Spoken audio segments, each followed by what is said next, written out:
नमस्कार, म Sharada Ghimire. Legal hub नेपालद्वारा सञ्चालित सोसल एन्ड लिगल एडभोकेसी विशेष श्रृङ्खलामा छौँ र यो लिगल हब नेपालबाट सञ्चालन गरिएको श्रृङ्खलाको आज चौथो श्रृङ्खलामा छौँ र आज संविधान दिवसको विशेष अवसरमा विशेष एपिसोड लिएर उपस्थित भएका छौँ र आज संविधान जारी भएको 5औं वर्ष पुरा भएको छ। बहुसांस्कृतिक, बहुजाति, बहुभाषी, भौगोलिक विविधतामा एकता, स्वतन्त्रता, सामञ्जस्यता, अखण्डता हाम्रो संविधानको मेन विशेषता रहेको छ। जनताको शासन, मौलिक अधिकार, निष्पक्ष न्याय र कानुनी अवधारणामा आधारित हामी सबैको साझा संविधान नेपालको संविधानको संविधान दिवसको विशेष अवसरमा यहाँहरू सम्पूर्णलाई विशेष शुभकामना प्रदान गर्न चाहन्छु र यसै श्रृङ्खलामा हामीसँग विशिष्ट व्यक्तिहरू हुनुहुन्छ र आज हामीले विशिष्ट व्यक्तिहरूको रूपमा 3 जना व्यक्तिहरूलाई उपस्थित गराएका छौँ, जसमा हुनुहुन्छ अधिवक्ता जीवेश झा, उहाँ जुडिसियल अफिसर वीरगञ्जको हाइकोर्ट मा कार्यरत हुनुहुन्छ भने केयुएसएल का लेक्चरर पनि हुनुहुन्छ। साथै उहाँ कन्स्टिट्युसन लबाट मास्टर पनि गर्नुभएको छ र त्यसै गरी हामीसँग अर्को विशिष्ट व्यक्ति हुनुहुन्छ अधिवक्ता रतीश झा र उहाँ क्रिमिनल एन्ड कमर्सियल लबाट एलएलएम गर्नुभएको छ भने रिलायन्स कलेजका लेक्चरर पनि हुनुहुन्छ। त्यसै गरी अर्को विशिष्ट व्यक्ति हुनुहुन्छ अनुजा दत्त र उहाँ नेपाल ल कलेजबाट एलएलबी सकेर बस्नु भएको छ। उहाँहरू सम्पूर्णलाई स्वागत छ। नमस्कार छ सबैलाई। नमस्ते।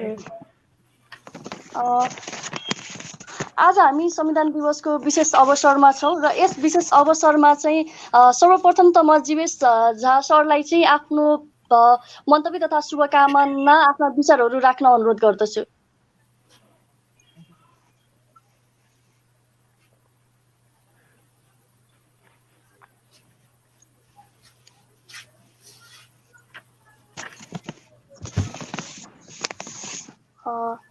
जीवेश सर, तपाईले आफ्नो शेयर स्क्रिन गर्न मिल्छ कि मिल्दैन? मिल्छ sir.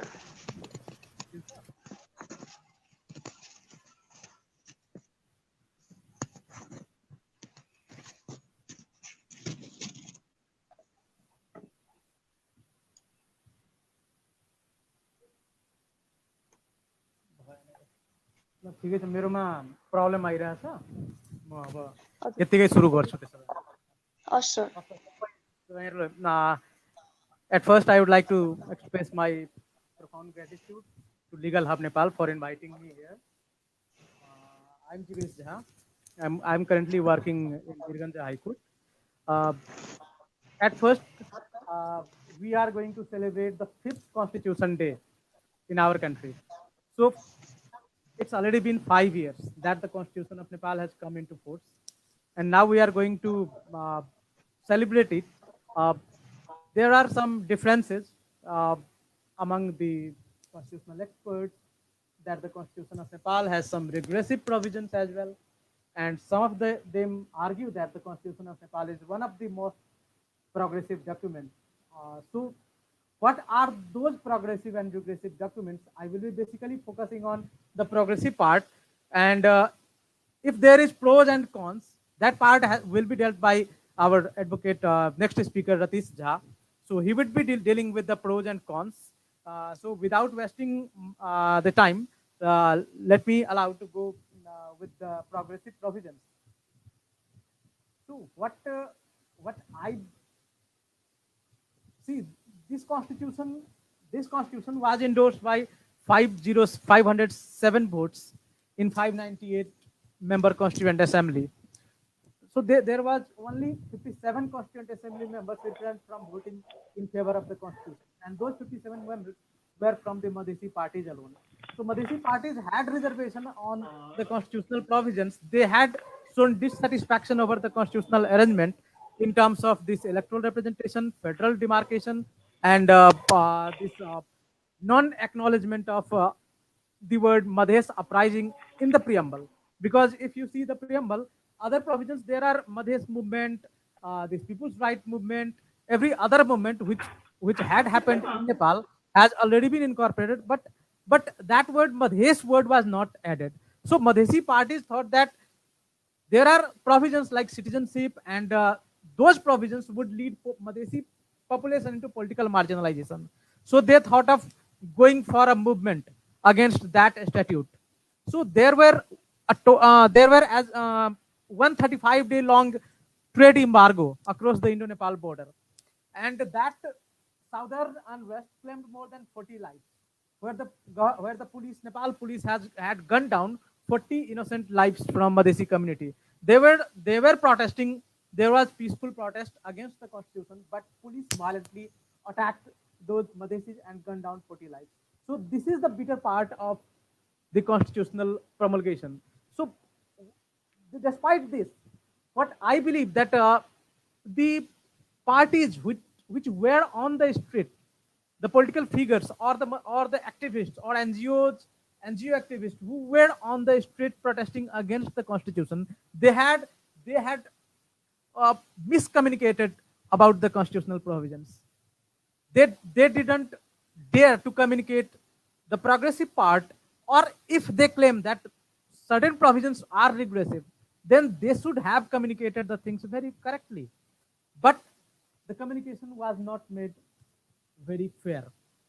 See, if you see the our societal structure, I work in Madhes. I'm working in a high court in Tarai region, where majority of speakers are Bhojpuri and Maithili. Most of the people in Madhes, they don't understand Nepali. Those, we all are fortunate enough that we have good education. We are holding a degree from Kathmandu colleges and other institutions. So we are competent. We are good in Nepali and English both. So as I am communicating with you in English, but the very thing is that what is the fate about our this rural and our urban population? They are not well versed with the provisions. They cannot communicate in Nepali. So those innocent faces, they were also the part of the Madhes unrest. They were also the part of the protest against the constitution, but they were not given a clarity on the constitutional arrangements.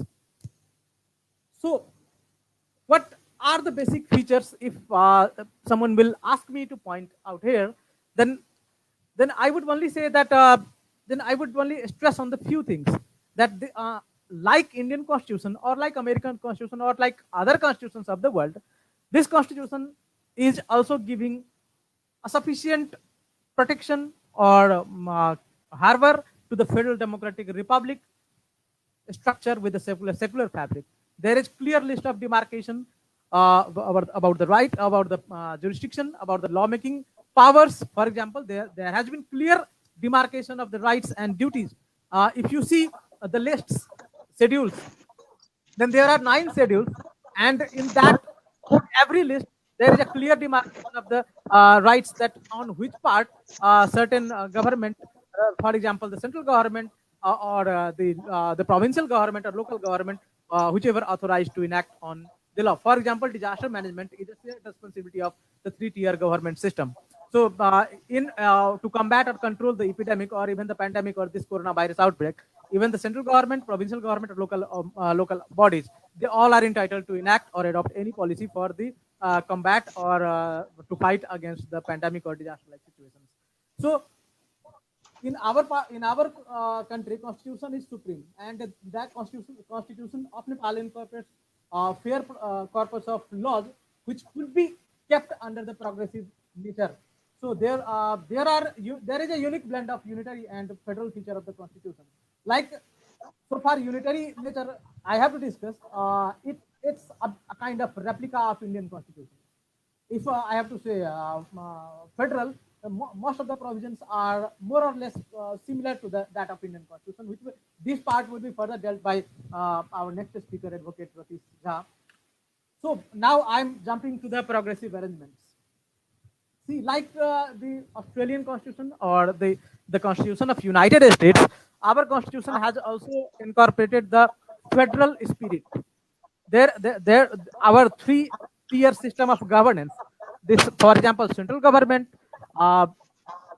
or this local government or provincial government, these all governments are entitled to adopt plans and policies at their own will without recourse to the sweet will of any other organ. They are, to certain extent, central government is at the higher pedestal than the provincial or local government, because we have adopted a kind of you could say that federal structure with centralizing tendency, like Ivar Jerry has said, or you could say that.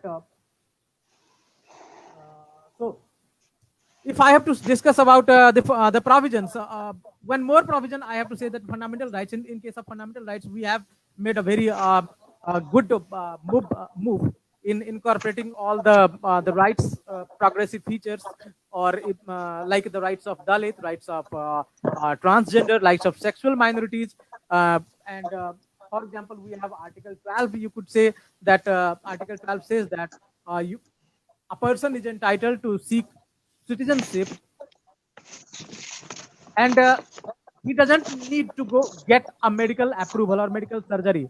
उसले आफ्नै उसबाट self विलिङबाट नागरिकता लिन सक्छ. So this is one of the most progressive document, if I one of the most progressive provision, if I have to say. किनकि तपाईले हेर्नुभयो भने अहिलेको अवस्थामा के छ भने डाक्टर कहाँ जानु पर्यो, डाक्टर कहाँ, कि म ट्रान्सजेन्डर छु कि लेस्बियन छु कि, पहिलाको अवस्था त्यो थियो, तर अहिलेको अवस्था त्यो छैन. किनकि तपाईँ सुनिल बाबु पन्तको केस हेर्नुभयो, सुनिल बाबु Pant versus government of Nepal, त्यो केसले सबैभन्दा पहिला यो एकदमै स्ट्रङ प्रेसिडेन्ट लिएर आउनु गरे हो कि सेल्फ विलिङबाट आउनुपर्छ. अब त्यसपछि in Asia only it's the first and foremost constitution. तपाईँले त्यो वेमा हेर्नुभयो भने 2011बाट यो दौर सुरु हुन्छ. यो जर्नी चाहिँ 2011बाट सुरु भएर एन्ड अल्टिमेटली 2015मा रिफ्लेक्ट हुन्छ. Finally, if you say that if we look into this fundamental rights provisions, so for example, even Article 18, which talks about right to equality, so we could find the fair acknowledgement of doctrine of e justum generis. E justum generis भनेको like nature cluster हो.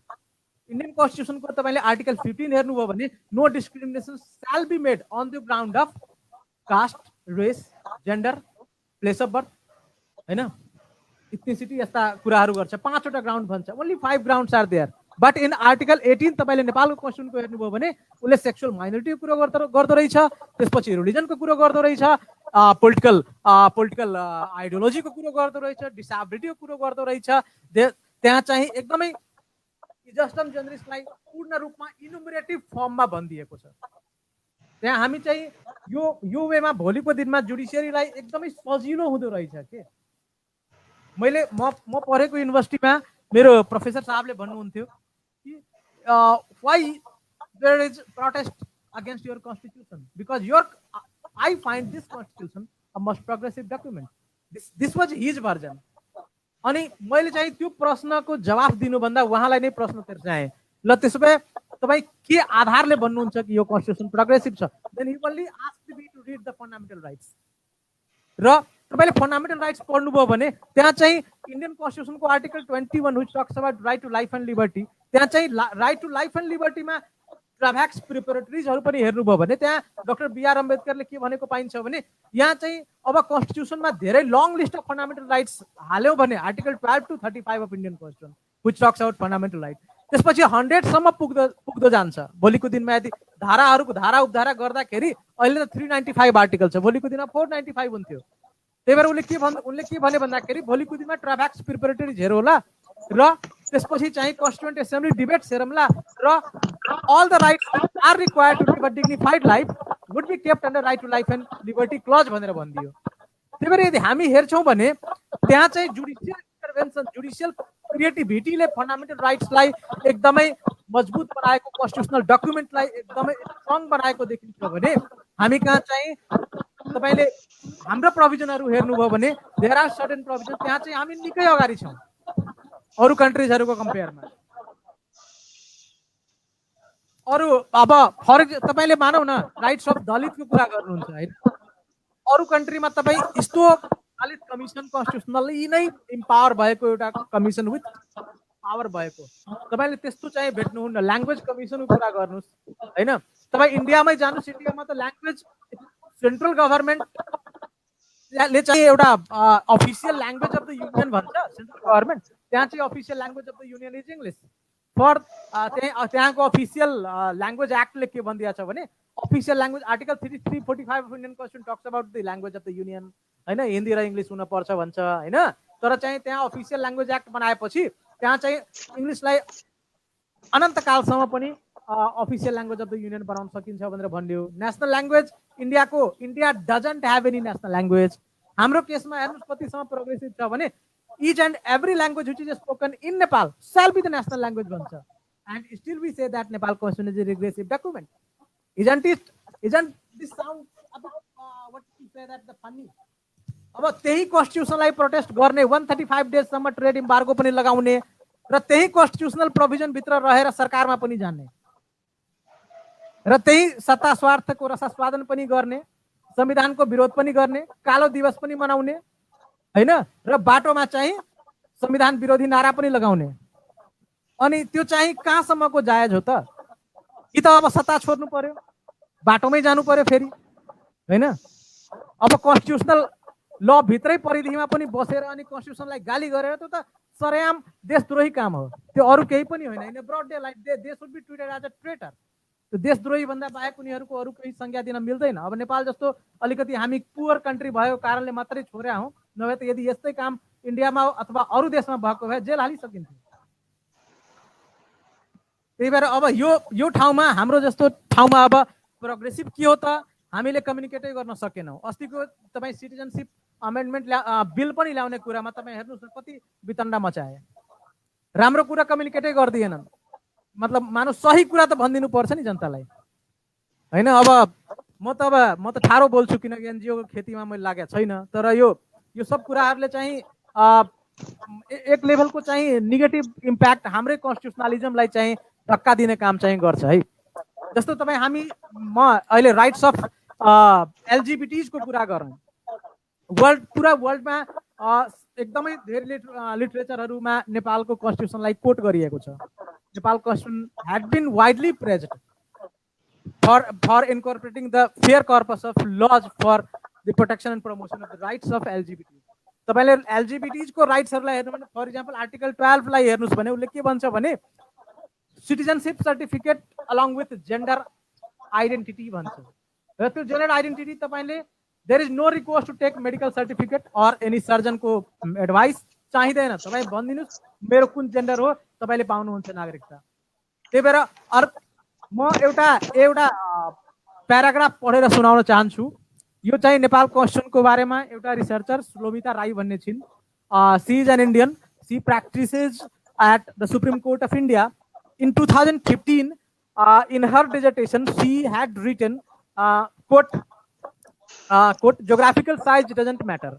Even a country can be pathfinder of the new horizon, which becomes true with Nepal being the world's first country that has shown a new horizon to the whole world by recognizing the status of transgender by including a third gender option in its census for forms in the year 2011, argues Shlomita Rai in her LLM dissertation. अब उनको बुझाइमा के छ भने geographical साइजले matter गर्दैन, देशको भूमि देशको area सानो भएर पनि त्यो राष्ट्रले चाहिँ एउटा पाथ फाइन्डरको रूपमा उभिन सक्छ, all because of by their good deeds. So what she intends to give a message that the Constitution of Nepal has emerged as a pathfinder.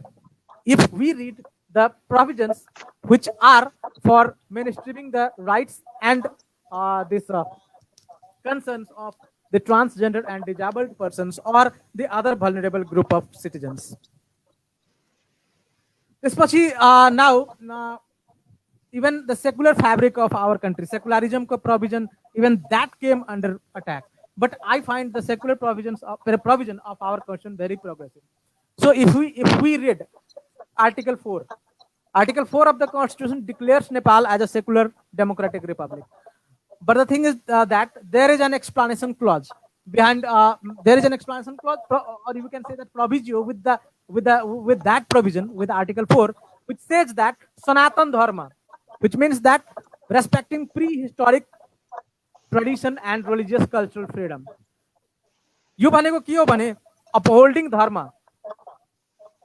धर्मलाई मान्दुमा सेकुलर स्टेट बनेको चाहिँ इररिलिजन वा एन्टी रिलिजन हुने होइन के, सबै सर्वधर्म सम्भाव। तपाईले इन्डियाको अरुणा राय भर्सेस युनियन अफ इन्डियामा जस्टिस धर्मा अधिकारीलाई पढ्नुभयो भने justice Dharma Adhikari says that secularism is सर्वधर्म सम्भाव, सब धर्म के ऊपर एक भाव।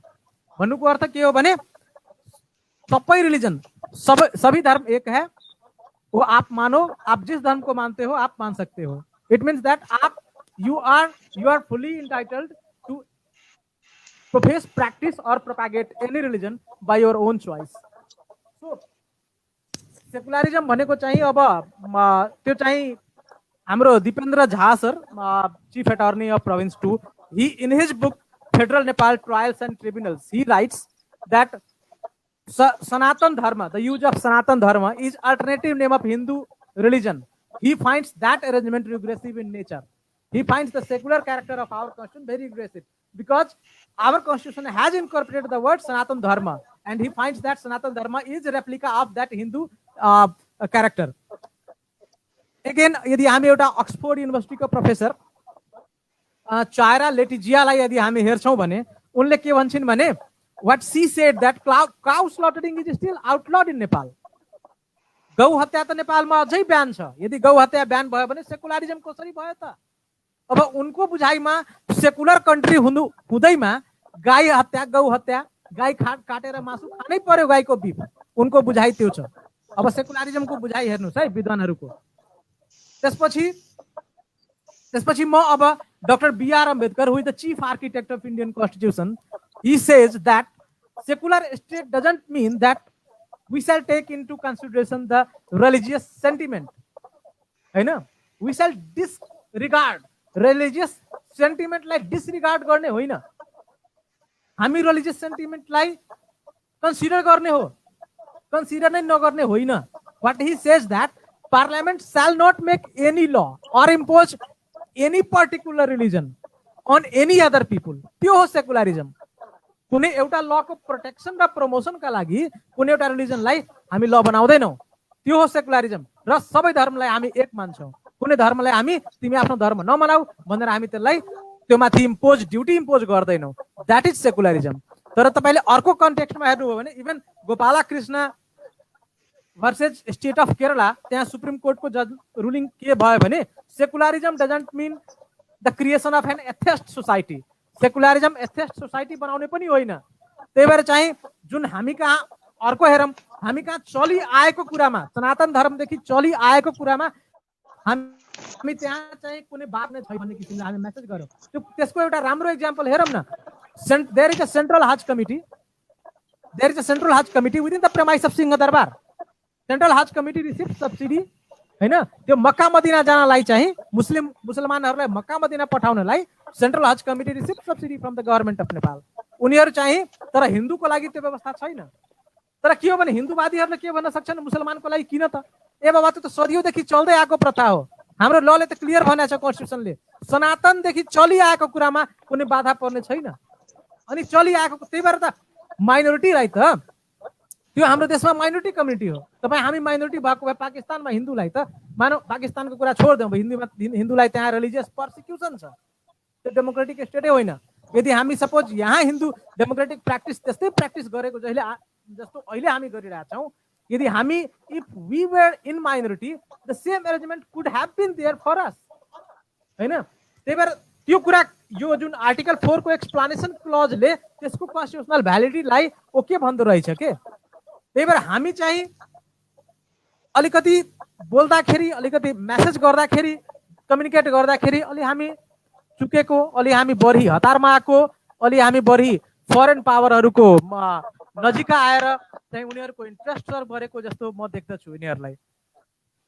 जस्तै तपाईले युएस कन्स्टिट्युसनमै हेर्नुभयो भने युएस कन्स्टिट्युसनको फर्स्ट अमेन्डमेन्टले के भन्दियो भन्दाखेरि युएस कांग्रेसलाई चाहिँ पावर हुने छैन कुनै कुनै लको प्रोटेक्सन अथवा रिलिजियस राइट्सलाई प्रोहिबिसन गर्नलाई।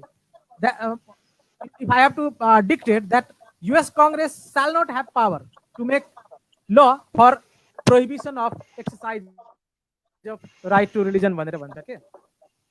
अनि तपाईँ मानौ अस्ट्रेलियाको, हामी अस्ट्रेलियन कन्स्टिट्युसनबाट we are closer to Australian constitution in arrangement of secularism. के अर्थमा किन छौँ भन्दाखेरि त्यहाँको आर्टिकल 44 अफ अस्ट्रेलियन कन्स्टिट्युसन त्यहाँदेखि हेर्ने हो भने उसले के भन्छ भन्दाखेरि होली क्याथोलिकलाई चाहिँ र रोमन चर्च चाहिँ गार्जियन अफ फेथ हुनेछ भन्छ के। But at the same time article 116 of Australian constitution which says that कमनवेल्थलाई चाहिँ सेकुलर फ्याब्रिकलाई हामी एकदमै नर्चर गर्नेछौँ भन्छ के। त्यहाँको जुन मेजोरिटी हो उसको रिलिजियस एक्सरसाइज गर्नलाई हामी उसलाई केही प्रब्लम गर्ने छैनौँ। तर जो अरू मानौ न जो क्रिस्चियनिटी भन्दा इतरका धर्महरूलाई पनि हामी कुनै बाधा अर्चन उसको धार्मिक स्वतन्त्रतामा बाधा अर्चन हामीले क्रिएट गर्ने छैनौँ भनेर भन्छ के।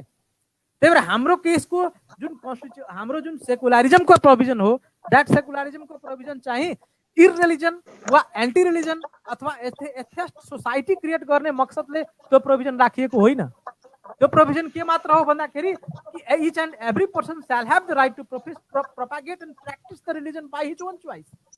त्यहाँ चाहिँ कसैले चाहिँ इभन ल पनि बनाउने छैन, त्यो त क्लियर हो।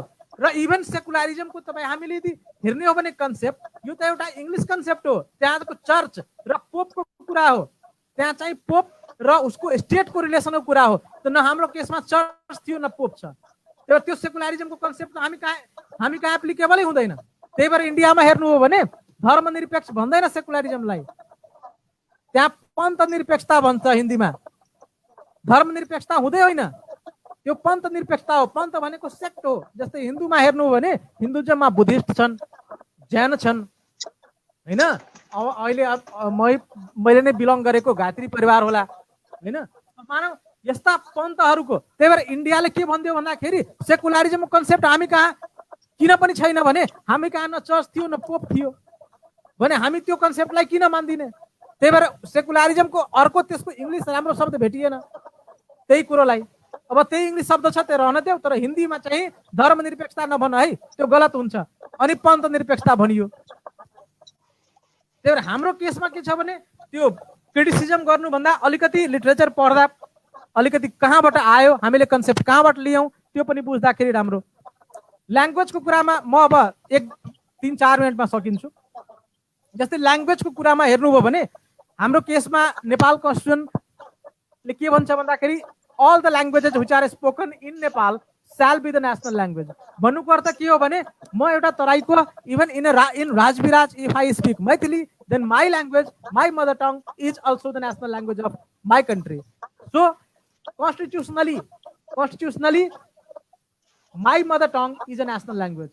मलाई कसैले प्रोहिबिट गरेको छैन हो। केपिओली गभर्नमेन्टले मानव डिस्क्रिमिनेसन गर्ला होइन, त्यो छुट्टै पार्ट हो। But that Constitution is not to be blamed for that है। अर्को कुरा मानौँ न, सपोज तपाईँ हामी इन्डियाको केसमा हेरौँ, नेपालमा के भनिदिन्छ भन्दाखेरि provincial government shall have power to make any of the regional language as official language of the concerned province भन्छ के। तर तपाईँ इन्डियामा हेर्नुभयो भने Indian constitution what it says that substantial proportion of language speakers should be there in the concerned state। त्यहाँ चाहिँ उल्लेख्य मात्रामा त्यो भाषा बोल्ने मातृभाषीको संख्या भयो भने मात्रै, त्यसपछि सेन्ट्रल गभर्नमेन्टको मन्जुरी भयो भने मात्रै त्यो भाषाले, त्यो रिजनल ल्याङ्ग्वेजले त्यो स्टेटमा सरकारी कामकाजको भाषाको मान्यता पाउने भन्छ के। तर हाम्रो कन्स्टिट्युसनमा त्यो कुरा लेखेको छैन। हाम्रो कन्स्टिट्युसनमा त के बोल्दियो भन्दाखेरि कि मानव प्रोभिन्सियल गभर्नमेन्टले डिसिजन गरोस्, सेन्ट्रल गभर्नमेन्टले त्यसमा आपत्ति दिने छैन। Which means that governor and the president of Nepal would give a stamp of approval to the decision of the provincial government। It means that there is no need to take an express permission from the central government। तर इन्डियाको केसमा त्यो provision चाहिँ छ।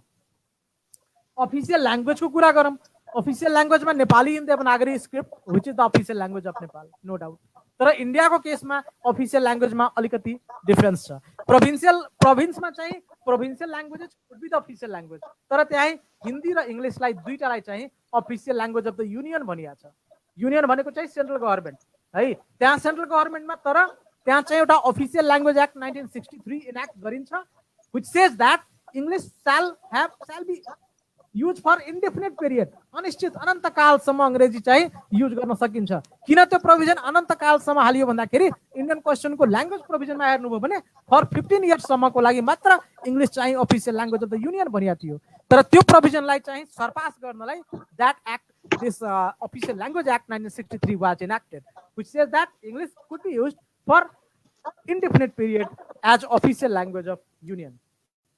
तर इन्डियामा national ल्याङ्ग्वेजको status कुनै पनि ल्याङ्ग्वेजलाई छैन।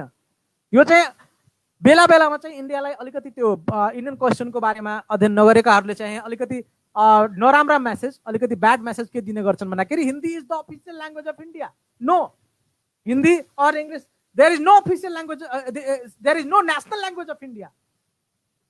इन्डियाको चाहिँ नेसनल ल्याङ्ग्वेज छैन, त्यो चाहिँ नबुझ्ने मान्छेले बोल्ने कुरा हो है। अब मानव म अर्को राइट्स अफ वुमेनमा म जान्छु। नेपाल कन्स्टिट्युसनले चाहिँ even world wide it was praised for incorporating fair progressive provisions for the protection, upliftment and promotion of the rights of women. त्यो 33% रिजर्भेसन जुन पार्लियामेन्टको कुरा छ, which is a major breakthrough in Nepal constitution. तपाईँले even article 70 हेर्नुभयो भने त्यहाँ president र भाइस प्रेसिडेन्टको इलेक्सन हुँदाखेरि एउटा either president or vice president shall be of different gender भन्छ के। अब अहिले मानौ न, अहिले हेर्नुहोस् न, प्रेसिडेन्ट चाहिँ वुमेन छिन् भने भाइस प्रेसिडेन्ट मेल छन्। त्यस्तै केसमा मेयर र डेप्युटी मेयरको कुरा छ हैन हो। अब यसमा चाहिँ तपाईँ हामीले विवाद गर्न एउटा डिबेट चाहिँ के गर्न सक्छौँ भने जुन वुमेनहरूलाई पावर दियो ती वुमेनहरू कतिको कम्पिटेन्ट छन् हो। त्यो इम्प्लिमेन्टेसनको पार्टमा इम्प्लिमेन्टेसन भयो कि भएन त्यसका लागि कन्स्टिट्युसनलाई ब्लेम गर्ने होइन। कन्स्टिट्युसन त एउटा स्केलेटन दिने हो, कन्स्टिट्युसनल मोरालिटी प्रोभाइड गरिदिने हो, कन्स्टिट्युसनलिजमको लागि मार्ग प्रशस्त गरिदिने हो। त्यो मामिलामा त एकदम क्लियर छौँ नि हामी त। हामीले त भनेनौँ नि कि फलानाको छोरी, फलानाको दाई थर भण्डारी भएको अथवा थर चाहिँ नेपाल भएको अथवा मानौ ओलीजीको ज्वाइँ, ओलीजीको छोरी हुनै पर्ने भनेर त कन्स्टिट्युसनमा भनेको छैन। तर के हो भन्दाखेरि हामीले चाहिँ एउटा खाका त दियौँ नि, त्यो उसमा भर पर्दो रहेछ। त्यही भएर हामीले चाहिँ राइट सेफ मदरहुडको कुरा र उसको कुरा यदि सबै थोकमा हामी राइट्स अफ वुमेनलाई हेर्ने हो भने फन्डामेन्टल राइट छ, र उसको लिनिएजको कुरा, प्रपर्टीको कुरामा, फ्यामिली अफेयर्सको कुरामा वुमेनलाई पनि इक्वल राइट छ भन्दै म अब आफ्नो presentation, since we are running out of time, now I am leaving here. If you have any question kindly put up, I will be privilege to respond. धन्यवाद जीवेश सरलाई आफ्नो मन्तव्य राखिदिनु भएकोमा। अनुजा दत्तजीलाई चाहिँ यो हाम्रो संविधान, नेपालको संविधानमा चाहिँ फन्डामेन्टल राइट्सको बारेमा आफ्नो कुराहरू राखिदिन अनुरोध गर्न चाहन्छु। Thank you, Shraddha. Thank you, Legal Hub, for the opportunity. As I say, today marks the 5th anniversary of Constitution. I am Anuja Datta from Hontare. अनि कन्स्टिट्युसनकै पर्सपेक्टिभमा बोल्नु पर्दा मेरो आजको चाहिँ टपिक हो fundamental rights, challenges and implementation. Fundamental rights challenges र इम्प्लिमेन्टेसनमा जानुभन्दा पहिला म सुरुमा वाट इज फन्डामेन्टल राइट्स अनि यसको ब्याकग्राउन्डको बारेमा फोकस गर्न चाहन्छु। अब फन्डामेन्टल राइट्स के हो? मौलिक अधिकार। Fundamental rights are essential human rights. यो नि एसेन्सियल ह्युमन राइट्स हो that are afforded to every citizen irrespective of caste, economic status, religion. Fundamental right भनेको एउटा एकदम एसेन्सियल खालको ह्युमन राइट्स हो, मानव अधिकार हो र यो सबै सिटिजन्सलाई प्रोभाइड गर्ने राइट हो। अनि यो राइटले चाहिँ कुनै पनि डिस्क्रिमिनेसन गर्दैन कुनै पनि ग्राउन्डमा, जस्तै तपाईँ कुन रिलिजनको हो, कुन तपाईँको क्लास हो, कुन तपाईँको कास्ट हो, त्यो सबै केहीमा पनि यसले डिस्क्रिमिनेसन गर्दैन, इक्वली प्रोभाइड गर्ने राइटलाई फन्डामेन्टल राइट्स भनिन्छ। अनि फन्डामेन्टल राइट्स भनेको के अरे आधारभूत ह्युमन राइट्स हो। अब यसको कन्सेप्ट हेर्नुपर्दा अब यो कहाँबाट आएको हो भन्दा सुरुमा यसको बेस चाहिँ म्याग्ना कार्टा 1215 युकेको म्याग्ना कार्टाबाट यो आएको हो। अनि अहिले यसको सोर्सेसहरू चाहिँ UDHR, United declaration of human right, ICECR, ICCPR, जुन कि नेपाल पनि अहिले यो ट्रिटिज कन्भेन्सनहरूको पार्टी छन्।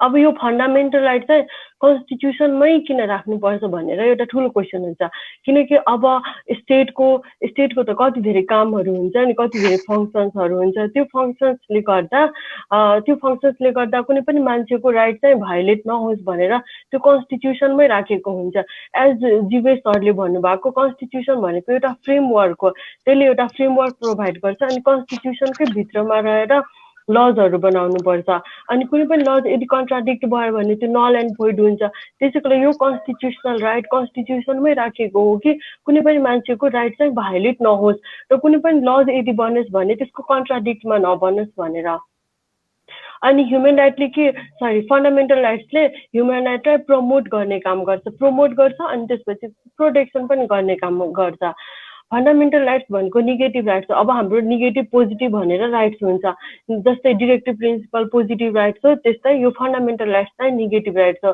नेगेटिभ राइट्सले के गर्छ यदि तपाईँको राइट्स चाहिँ भयोलेसन हुँदैछ भने तपाईँ आफै गएर कोर्टमा चाहिँ कन्स्टिट्युसनल रेमेडीको लागि आफै जान सक्नुहुन्छ तपाईँको राइट भायोलेट भयो कटेल भयो भनेर अरूले जाँदैन कि आफै स्टेटको अगेन्स्टमा गएर तपाईँ आफ्नो रेमेडी चाहिँ सिक गर्नुहुन्छ अब फन्डामेन्टल राइटको कन्स्टिट्युसनल रेमेडीको कुरा आर्टिकल 46 मा यो कन्स्टिट्युसनल रेमेडी तपाईँ रिड थ्रु जान सक्नुहुन्छ अब यो फन्डामेन्टल राइट चाहिँ फन्डामेन्टल राइट चाहिँ कसरी प्रोभाइड गर्छ यो चाहिँ दुई तरिकाले प्रोभाइड गर्छ एउटा नेपाली सिटिजनको लागि मात्र प्रोभाइड गर्ने राइट हो अर्को चाहिँ नेपाल सरहदभित्र बस्ने विदेशीहरूलाई पनि फरेनरहरूलाई पनि यो राइट चाहिँ प्रोभाइड गर्छ अब नेपाली कुन यस्तो राइटहरू हुन्छन् जुन नेपालीलाई मात्र प्रोभाइड हुन्छ नेपालमा बस्ने नेपाली फेरि त्यो विदेशमा पनि यदि बस्यो भने त्यो राइटलाई चाहिँ प्रोटेक्ट गर्दैन यस्तो फन्डामेन्टल राइटहरूले नेपालमा बस्ने नेपाली नागरिक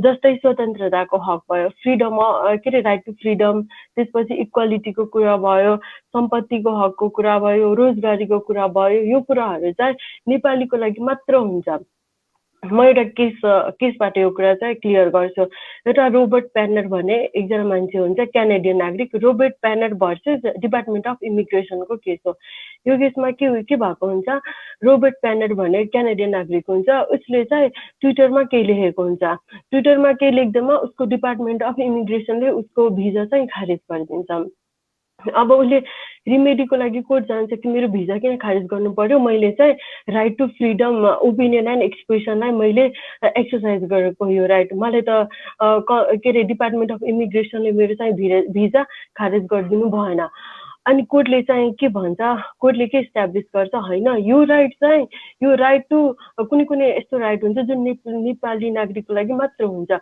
अनि तपाईले यो राइट एक्सर्साइज गर्न पाउनु हुँदैन यो राइट भनेको नेपाली नागरिकलाई मात्र प्रोभाइड गरेको राइट हो अनि पछि चाहिँ रोबर्ट प्यानरको भिजा चाहिँ खारिज हुन्छ अनि अर्को चाहिँ जस्तै राइट टु प्रोपर्टीको कुरा गरौँ विदेशीलाई नेपालमा प्रोपर्टी इमुभेबल प्रोपर्टी किन्ने राइट छैन अनि अर्को राइट एउटा नेपाली नागरिकलाई मात्र प्रोभाइड गर्ने राइट भयो अर्को नेपाल सरहदभित्र बस्ने विदेशी नागरिकहरूलाई पनि प्रोभाइड गर्ने राइट जस्तै वुमेन्स राइट भयो अनि सोसल सेक्युरिटीको सोसल जस्टिसको कुरा भयो त्यसपछि चिल्ड्रेन्स राइटहरू भयो exploitation torture against torture untouchability डिस्क्रिमिनेसनको कुरा भयो त्यो राइट चाहिँ नेपालमा बसेको विदेशीलाई पनि प्रोभाइड गर्ने राइट हुन्छ अब मौलिक अधिकार त दियो तर किन दियो किनकि त्यो ह्युमन राइटको एउटा आधार मैले सुरुमै भनिसकेँ त्यो ह्युमन राइटको आधारभूत अधिकार हो त्यसलाई चाहिँ प्रोटेक्ट अनि प्रमोट गर्छ त्यसपछि यसले चाहिँ डेमोक्रेटिक नर्म्स एन्ड प्रिन्सिपललाई पनि यसले म्यानेज गर्ने काम गर्छ त्यसपछि रुल अफ ललाई प्रमोट गर्छ इन्डिभिजुअल फेयर ट्रिटमेन्ट गर्ने काम गर्छ यो फन्डामेन्टल राइट्सले अब फन्डामेन्टल राइट्स कति धेरै खाले फन्डामेन्टल राइट्सहरू हुँदो रहेछ जसलाई चाहिँ यसरी क्लासिफाई गरेको छ फर्स्ट जेनेरेसन सेकेन्ड जेनेरेसन अनि थर्ड सोलिडरिटी भनेर अब जस्तै युडे आइसिसिपिआर आइसिइसिआर नेपाल सबैको पार्टी हो, त्यही अनुसार कसरी गरेको छ भने civil and political rights, civil and political rights भित्र के आउँछ, right to live with dignity, freedom, इक्वालिटीको कुरा, यसलाई फर्स्ट जेनेरेसन राइट पनि भनिन्छ। सेकेन्ड जेनेरेसन राइटमा के आउँछ, सोसियो इकोनोमिकको कुरा आउँछ जुनमा अनटचेबिलिटी डिस्क्रिमिनेसनको कुरा आउँछ। अनि अर्को थर्ड चाहिँ सोलिडारिटीको कुरा आउँछ। सोलिडारिटी राइट भनेको के हुन्छ, तपाईहरु कलेक्टिभ वेमा कुनै पनि समाजको मान्छे बसेर कलेक्टिभ वेमा जसको लागि काम गरिन्छ, जस्तै हामी आफ्नो कम्युनिटीमा बसेर आफ्नै ल्याङ्ग्वेज बोल्छौँ, आफ्नै कल्चर युज गर्छौँ, त्यस्तो राइट्सलाई चाहिँ सोलिडारिटी राइटमा राखेको छ। अब कन्स्टिट्युसनल रिमेडी आर्टिकल 46 नै कन्स्टिट्युसनल रिमेडीको कुरा गरेको छ। अब नो राइट्स विदाउट रिमेडी, एउटा case advocate Madhav Basnet versus Nepal judicial काउन्सिलको केस हो। त्यो केसमा के भएको हुन्छ कि त्यो केसले के स्ट्यान्ड गरेको, के इस्टाब्लिस गरेको हुन्छ, नो राइट्स विदाउट रिमेडी। यदि राइट्स चाहिँ प्रोभाइड गरेको छ, रिमेडी प्रोभाइड गरेकै छैन भने त्यो राइटको त मिनिङ नै हुँदैन। त्यो मिनिङ ल्याउनको लागि त रिमेडी प्रोभाइड गर्नु पर्यो नि। अनि त्यो कुराको लागि कन्स्टिट्युसन सुरुमै आर्टिकल 46मा आर्टिकल 133 अनि आर्टिकल 144 अनुसार हामीले कोर्टमा गएर आफ्नो कन्स्टिट्युसनल रिमेडी हामी सिक गर्न सक्छौँ रिमेडी। अब फन्डामेन्टल राइट्स प्रोभाइड गर्दैमा सबै अब रेस्ट्रिक्सन पनि सँगसँगै प्रोभाइड गरेको हुन्छ। के भन्छ, नो, कुनै पनि राइट चाहिँ एब्सोल्युट हुँदैन, कुनै पनि कुरा चाहिँ एब्सोल्युट हुँदैन। त्यसैको लागि त्यो सबै कुरामा चाहिँ रिजनेबल रेस्ट्रिक्सन राखेको हुन्छ। अब रिजनेबल रेस्ट्रिक्सन कसरी राखेको हुन्छ, एक्जाम्पल छ है के छ राइट्सहरूको, जस्तै राइट टु फ्रिडमको कुरा आयो होइन। अनि राइट टु फ्रिडममा अब मेरो राइट टु फ्रिडम छ, म जे पनि गर्न सक्छु, म मान्छे नै मार्न सक्छु, त्यस्तो त राइट टु फ्रिडम हुँदैन।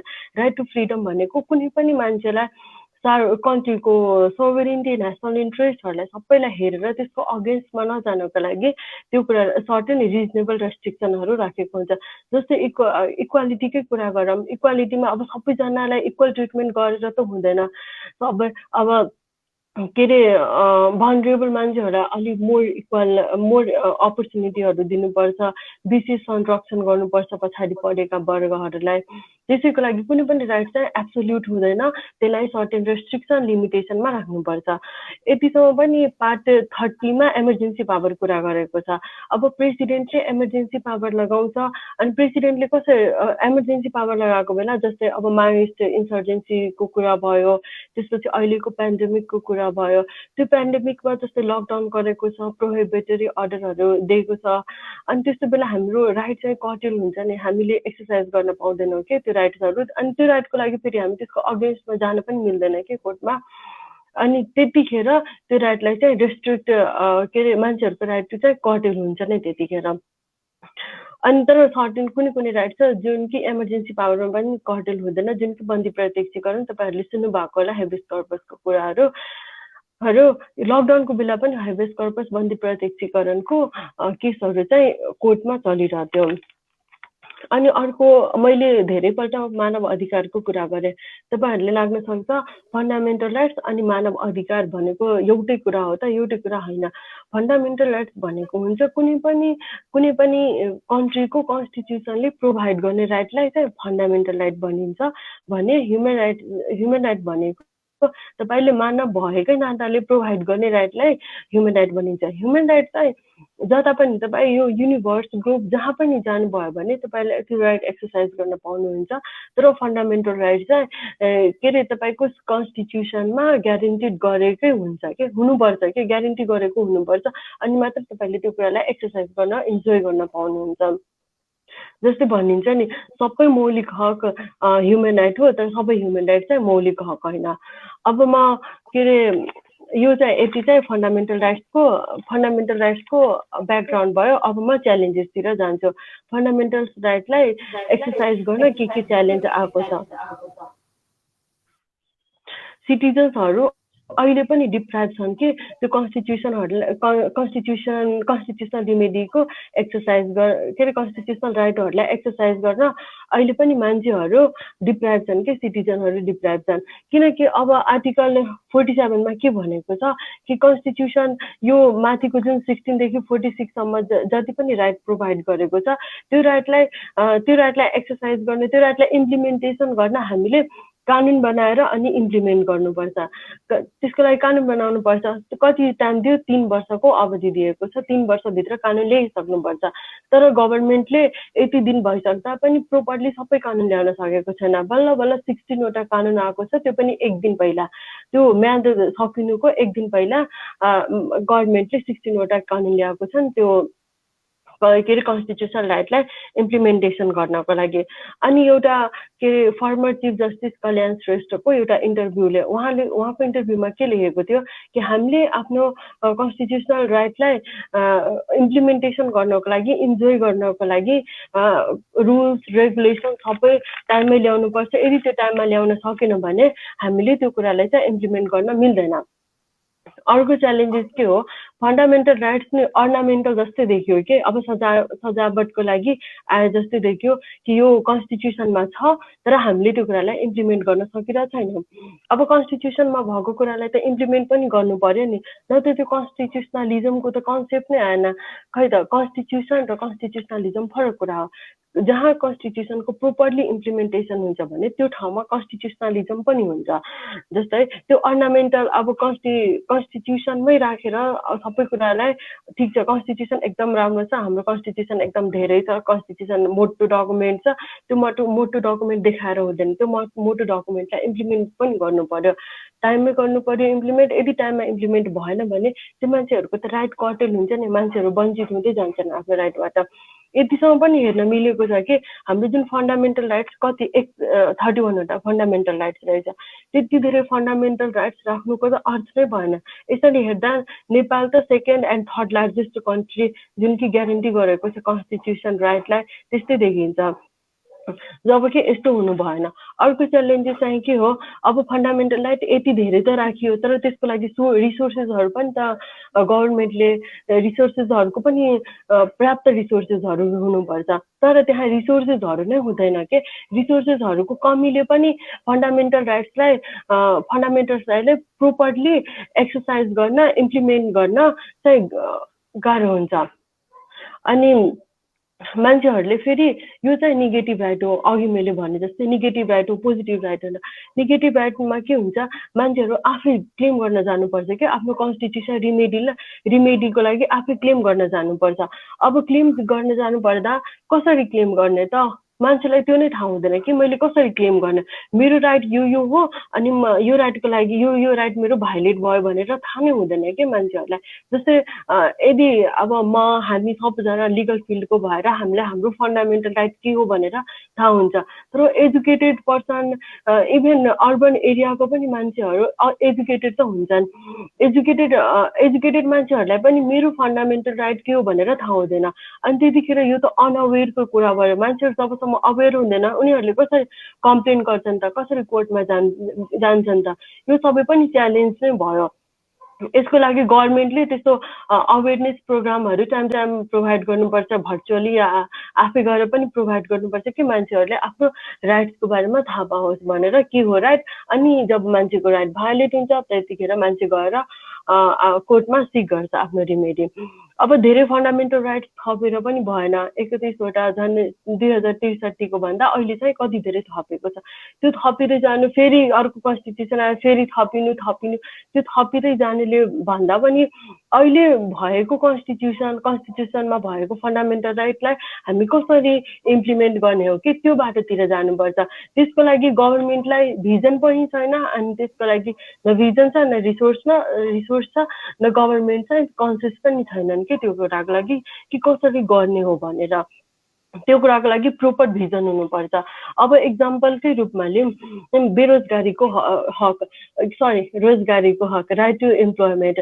राइट टु इम्प्लोइमेन्टमा सबैलाई इम्प्लोइमेन्ट दिनु कुरा छ, त्यो साध्य पनि छैन। इम्प्लोइमेन्ट हाम्रो जस्तो कन्ट्रीमा त त्यो कुरा साध्य पनि छैन, जब कि यति धेरै कल कारखानाहरू खुलिरहेछन्। दुईटा पब्लिक अनि प्राइभेट सेक्टरमा।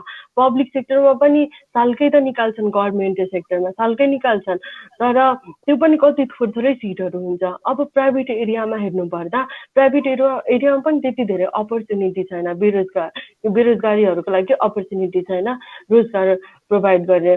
अनि हामीले सुनेको थियो होला बेरोजगारी फर्म भर्ने भनेर केही दिन पहिले, कति मान्छेहरूले त लाजले पनि भरेनन् के त्यो कुरा। म बेरोजगार छु भन्दैमा अब समाजले मलाई बहिष्कार गर्छ जस्तो कुराहरूले गर्दा उनीहरूले फर्म पनि अहिले त फर्म बन्द भइसकेको छ। अनि फेरि त्यहाँ यस्तो पनि कुरा छ बेरोजगारी भत्ता दिने कुरा छ, त्यो पनि सुन्नमा मात्र आयो कि त्यो कुरा इम्प्लिमेन्ट भएन। त्यो कुरालाई इम्प्लिमेन्ट गराउनु भनेको गभर्मेन्टको लागि एउटा ठुलो च्यालेन्जेस हो। अब फन्डामेन्टल राइटमा धेरै प्रोभिजनहरू छ, त्यो प्रोभिजनहरूलाई प्रोपरली इम्प्लिमेन्ट गराउनु भनेको, इन्फोर्स गराउनु भनेको गभर्मेन्टको लागि एउटा ठुलो च्यालेन्ज हो र गभर्मेन्टले यो कुरामा काम गर्नुपर्छ। अनि अब मानव मेरो राइट भायोलेट भयो, म रिड थ्रु कोर्टमा जान्छु। अब सबैको राइट धेरै जसो मान्छेको जस्तो राइट त भायोलेट भइरहन्छ। त्यसो राइट भायोलेट भन्दैमा सबैजना यदि कोर्टमा गयो भने त्यो रिट थुपार्ने काम मात्र हुन्छ नि, त्यो कोर्टको लागि बर्डन मात्र हुन्छ एउटा। त्यो कोर्टको लागि बर्डन, त्यो त गभर्मेन्टलाई यो कुरामा काम गर्नुपर्छ कि मैले कोर्टलाई बर्डन दिनु भएन। कोर्टलाई चाहिँ एउटा यस्तो लेभलमा राख्नु पर्यो कि त्यसले आफ्नो अरू पनि त काम हुन्छ, मात्र फन्डामेन्टल राइट्सको भायोलेसन भयो भने रिमेडी प्रोभाइड गर्ने एउटा मात्र काम हुँदैन, अरू पनि काम हुन्छ। त्यो रिट चाहिँ थुपार्ने काम गर्नु भएन क्या। अनि अर्को जुन रिट दिनु पर्दा के हुन्छ, रिट प्रोभाइड गरेपछि कोर्ट सुन्नुभयो होला कति धेरै केसेसहरूमा डिरेक्टिभ अर्डर्सहरू दिइरहेको हुन्छ। अब यो कुरा इम्प्लिमेन्ट गर्नको लागि सरकारद्वारा लज बनाइयोस्, रुल्स रेगुलेसनहरू बनायोस्, अनि बल्ल यो कुरा चाहिँ इम्प्लिमेन्ट गर्ने। अब त्यो कुराको लागि पनि डिरेक्टिभ अर्डर पनि इम्प्लिमेन्ट हुनु पर्यो, त्यो कुरा पनि इम्प्लिमेन्ट हुन सकिरहेको छैन कि नेपालमा। त्यसैको लागि यो चाहिँ अब हेर्नु न, फुड सोभरेन्टीकै एउटा एक्जाम्पल। फुड सोभरेन्टीलाई त व्यापक बनाएको छ कन्स्टिट्युसनले, तर खै त फुड सोभरेन्टी, खै त इक्वालिटी, खै त फ्रिडम। सबै कुरा त च्यालेन्जेस नै हो नि, यो सबैलाई त च्यालेन्जेसकै रूपमा लिनुपर्छ। अब यो चाहिँ ड्युटी हो कि गभर्मेन्टको ड्युटी हो, गभर्मेन्टको मात्र नभए यो गभर्मेन्टको ड्युटी हो कि टाइममै लज ल्याउने, टाइममै त्यो लजलाई प्रमलगेट गर्ने, इनेक्ट गर्ने। अनि त्यो एक्टले हेल्प गर्छ नि त इम्प्लिमेन्टेसन पार्टलाई। त्यसपछि पार्लियामेन्ट्री र जुडिसियरीले चाहिँ गभर्मेन्टलाई यो कुरामा हेल्प गर्नुपर्छ, उनीहरूलाई पुस गर्नुपर्छ कि यो काम चाँडोभन्दा चाँडो होस् भनेर। यति नै च्यालेन्जेस पार्ट हो। र अब म इम्प्लिमेन्टेसन पार्टतिर जाँदैछु। इम्प्लिमेन्टेसन पार्टमा के छ, इम्प्लिमेन्टेसन पार्टमा जस्तै आर्टिकल 47 भनेको छ 3 वर्षभित्र लजहरू ल्याइसक्नु पर्ने, अनि ती लजहरू अनुसार त्यो जुन कन्स्टिट्युसनमा प्रोभाइड गरेको फन्डामेन्टल राइट्स हो त्यसलाई इम्प्लिमेन्ट गर्ने भनेर। अब हुन त मौलिक हक भनेको कन्स्टिट्युसनल राइट हो, कानुन बनाई लागू गर्ने गरी संविधानले सुनिश्चित नगरेको हकको अधिकार पाउन चाहिँ कठिन नै हुन्छ त्यसको उपचार पाउन। अब ल भनिसकेको छ, अलरेडी कन्स्टिट्युसनले भनिसकेको छ लज बनाउने कुरा, तर जहाँ लज नै छैन भने त्यो कुराको त उपचार पाउन त गाह्रो हुन्छ नि। यद्यपि नेपालको कन्स्टिट्युसनको धारा 47मा संविधान प्रदत्त मौलिकहरूको कार्यान्वयनको लागि निम्न अनुसार अहिले भन्दैछु त्यो लजहरू 16वटा लजहरू जारी भइसकेको छ, जुन कि लजहरूमा आधारभूत निशुल्क स्वास्थ्यको कुराको छ, यातना विरुद्धको कुरा छ, स्वच्छ वातावरणको कुरा छ, रोजगारीको कुरा छ, अनि सामाजिक सुरक्षाहरूको कुरा छ। यिनीहरू एक्ट आइसकेको हुन्छ र रेगुलेसन आउन अझ पनि बाँकी छ। अनि के छ कि मौलिक हक इम्प्लिमेन्ट गर्नको लागि नेपाल सरकारले चाहिने सबै कानुन ल्याएन भने कानुन आउँछ र न्याय गर्छु भनेर त त्यसरी बसेर पनि भएन, हातमा हात राखेर बसेर पनि भएन। अब कोर्टमा रिट गइसक्यो, कोर्टमा यदि कुनै केस गइसक्यो, अब त्यहाँको जजेसहरूले पनि यो सोच्नु हुँदैन कि अब कानुन आउँछ त्यसपछि बल्ल लज त्यो कुरामा न्याय प्रोभाइड गर्छु भनेर त्यसरी बसेर पनि हुँदैन। आफ्नो डिस्क्रिसनरी पावर युज गरेर न्याय दिइहाल्ने हो के। अब कानुनले जे भन्छ त्यसकै आधारमा फैसला गर्छु भनेर नागरिकलाई अधिकारबाट वञ्चित गर्न सकिँदैन र कानुनको अभावमा नागरिक न्याय पाउनबाट वञ्चित हुनु हुँदैन। अब कानुन नै छैन भने त्यो कुराबाट त अधिकार पाउन त गाह्रो हुँदैन, के अरे वञ्चित गर्नु भएन, वञ्चित त गर्नु भएन। त्यो कुरा चाहिँ कोर्टलाई यो कुरामा ध्यान दिनुपर्छ। अनि त्यसपछि त्यसकै कामको लागि संविधानको धारा 46 मा व्यवस्था भएको छ। 46 चाहिँ अलरेडी भनिसकेको छ नि कन्स्टिट्युसनल रिमेडीको कुरा आर्टिकल 133 र 144 को ग्राउन्डमा गएर आफ्नो कन्स्टिट्युसनल जुन भाइलेट भएको हुन्छ जुन राइट्सहरू त्यसलाई चाहिँ रिमेडी पाउने कुरा। अब के छ, त्यसैले मौलिक हकको इम्प्लिमेन्टेसन गर्न कानुन राज्यले जारी गर्न भने उक्त अधिकारहरूको उपभोग गर्नबाट नागरिकलाई वञ्चित गराइरहनु हुँदैन भनी संविधानले त्यसको बाटो पहिले नै खोजिसकेको छ। त्यही कन्स्टिट्युसनल रिमेडीको कुरा। अब नेपाल पनि धेरै इन्टरनेसनल ह्युमन राइट कन्भेन्सन ट्रिटिजहरूको पार्टी छ, जस्तै ICCPR भयो, UDHR भयो, धेरै जसो ह्युमन राइट कन्भेन्सन्सको पार्टी छ नेपाल।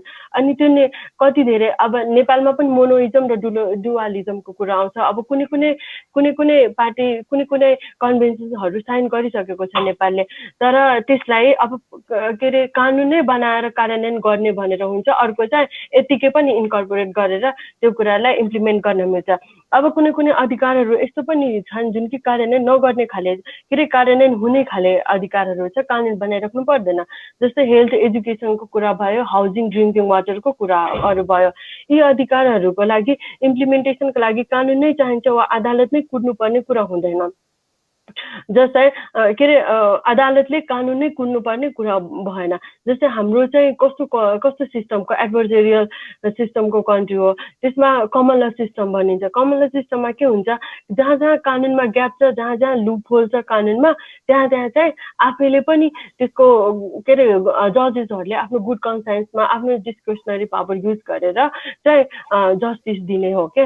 अनि त्यसैको लागि हामीलाई पुरा कानुनकै वेट गर्नुपर्छ जस्तो मलाई लाग्दैन, जस्तो पनि हुँदैन। त्यस्तो धेरै ठाउँमा त्यस्तै प्रोभिजन्सहरू छ।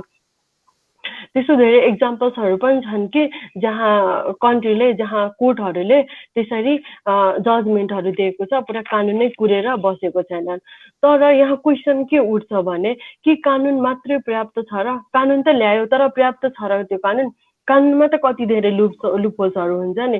अब कति धेरै मान्छे डिससेटिस्फाई नै हुन्छ। अब कन्स्टिट्युसनै आयो तर मधेसी पार्टिजहरू चाहिँ डिससेटिस्फाई छन् कि त्यो कन्स्टिट्युसनले गर्दा। अब कानुन नै पर्याप्त हुन्छ भनेर हुँदैन। त्यो कानुन जस्तो पनि ल्याओस्, अनि तर त्यो कानुन जस्ट हुनुपर्छ कि अनजस्ट हुनु भएन। जस्ट कानुन भनेको चाहिँ त्यो मान्छेलाई न्याय दिने खाले कानुन हुनुपर्छ। यदि मान्छेको भाइलेट भयो भने त्यो रिमेडी प्रोभाइड गर्ने कानुन हुन्छ। अब उक्त कानुन पर्याप्त छ नि त, जति धेरै अब ठिक छ 16वटा कानुन आयो त्यो इम्प्लिमेन्ट गर्न के कन्स्टिट्युसनल राइटलाई इम्प्लिमेन्ट गर्न, तर सबै चाहिँ छ त? सबै छैन नि। अब UNDP को प्रोग्राममा एकजना मान्छेले के भन्छ, UNDP को एउटा प्रोग्राम भएको हुन्छ, त्यसमा नेपालको एकजना अथोरिटीले पदाधिकारी चाहिँ गएको हुन्छ। त्यो पदाधिकारीले के भन्नुभएको थियो कि 31वटा मौलिक अधिकारलाई कार्यान्वयन गर्नको लागि 140वटा कानुन चाहिन्छ। के त्यो 140वटा कानुन टाइममै ल्याउनु भनेको त एउटा एकदमै ठुलो च्यालेन्जिङको कुरा भयो नि, र त्यस्तो सम्भव पनि छैन। त्यसैको लागि त्यो कानुन नै चाहिन्छ भनेर भन्दा नि त्यो आफ्नो डिस्क्रिसनरी कन्साइन्स युज गरेर गभर्मेन्टले दिने हो। अब हेर्नु न, 16वटा कानुन त आयो, तर कति दिन पहिले? 1 दिन पहिले, म्याच सकेको 1 दिन पहिले। त्यो लाग्दैन कि फर्मालिटीको लागि ल्याएको हो गभर्मेन्टले, आफ्नो बर्डन चाहिँ हटाउनको लागि, त्यो फर्मालिटी पुरा गर्नको लागि ल्याएको हो जस्तै लाग्छ। अब मसँग जस्तै एक्जाम्पलहरू छ कसरी फन्डामेन्टल राइटहरू इम्प्लिमेन्ट भइरहेछन् र कस्तो प्रब्लमहरू आउँदैछ, जुनमा right to dignity, first article 16 मा राइट टु डिग्निटीको कुरा छ। Right to live with dignity के हामी एकदम समानपूर्वक बसेको छौँ त? हामी जस्तै हेर्नु न, बाटोमा अब एउटा के अरे मान्छेहरूले आफ्नो भेला भएर बसिरहेको हुन्छ, एसेम्बल भएको हुन्छ, तर त्यहाँ के गर्छ, पुलिस आएर डन्डा लगाइदिन्छ। पुलिसहरूले यत्तिकै पनि पक्रिरहेको हुन्छ मान्छेलाई बिना कामको, अनि मान्छेहरूले एकअर्कालाई यत्तिकै पनि गाली गरिरहेको हुन्छ। के त्यो हामी एकदम समानपूर्वक बाँचेको हो त? बाँचेको होइन नि। अब फ्रिडमकै कुरा गर्नु, अब एउटा गरेर त भन्न मिल्दैन। फ्रिडमको कुरा गर्नु, फ्रिडमको कुरामा के भएको हुन्छ, राइट टु फ्रिडमभित्र हामीले धेरै कुराहरू हुन्छ, जस्तै राइट टु ओपिनियन एन्ड एक्सप्रेसनको कुरा छ, right to form political party, असेम्बलको कुरा छ।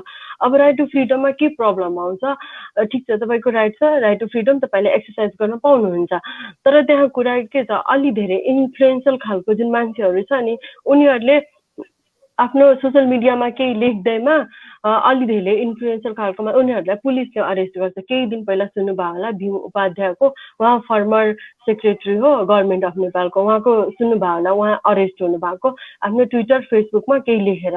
अब कम इन्फ्लुएन्स हुने खालको मान्छे त जे पनि गाली पनि गरिरहेको हुन्छ गभर्मेन्टलाई, तर केही फरक पर्दैन त्यसले, तर इन्फ्लुएन्सियल खालको मान्छेले केही भन्दैमा उनीहरूले अरेस्ट हुन्छ।